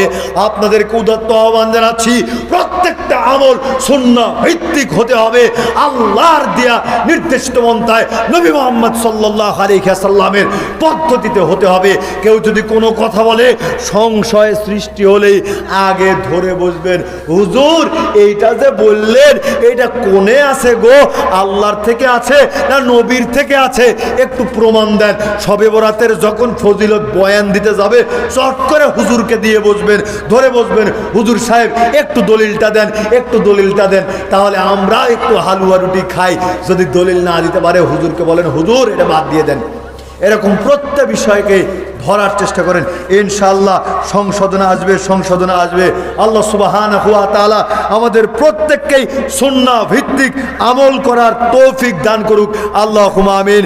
একটা প্রশ্ন এসেছে, শায়েখ তামাক সম্পর্কে কিছু বলুন। বলবো না কি বারে বলেন তো দেখি? বাড়িতে যাবেন দিবেন না ধরে রাখবেন নি?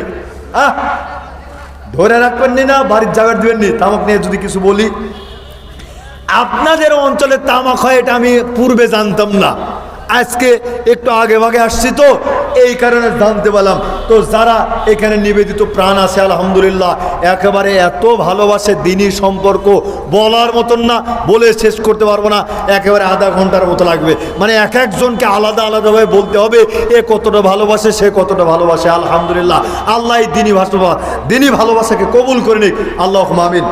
তো বেড়াচ্ছিলাম, বেরতে বেরতে দেখি যে কী ব্যাপার, এ তো তামাক গাছ লাগতেছে। তামাক গাছ দেখে রসিকতাই করে বলতেছি যে ভাই, কুত্তা বিলাই বানর যা আছে সমাজে এদেরকে ধরে নিয়ে আসবেন, ধরে নিয়ে আসার পরে তামাক গাছের পাতার সাথে বাইন্দা দিবেন, বাইন্দা দেওয়ার পরে বলবেন, কুত্তা বিলাই বানর শুকুর তো 7 দিন এই গাছের সাথে বাইন্দা দিয়ে গেলাম, খাইলে শুধু তুই তামাক পাতা খাবি।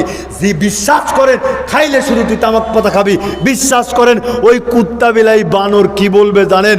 ভাই মাপ চাই, দোয়া চাই, না খায়া থাকবো, দরকার হয় এই তামাক গাছের সাথে গলায় দড়ি নিয়ে সুইসাইড করব, এরপরেও তামাক পাতা খাবো না। ঠিক না ব্যাটিক বলছি?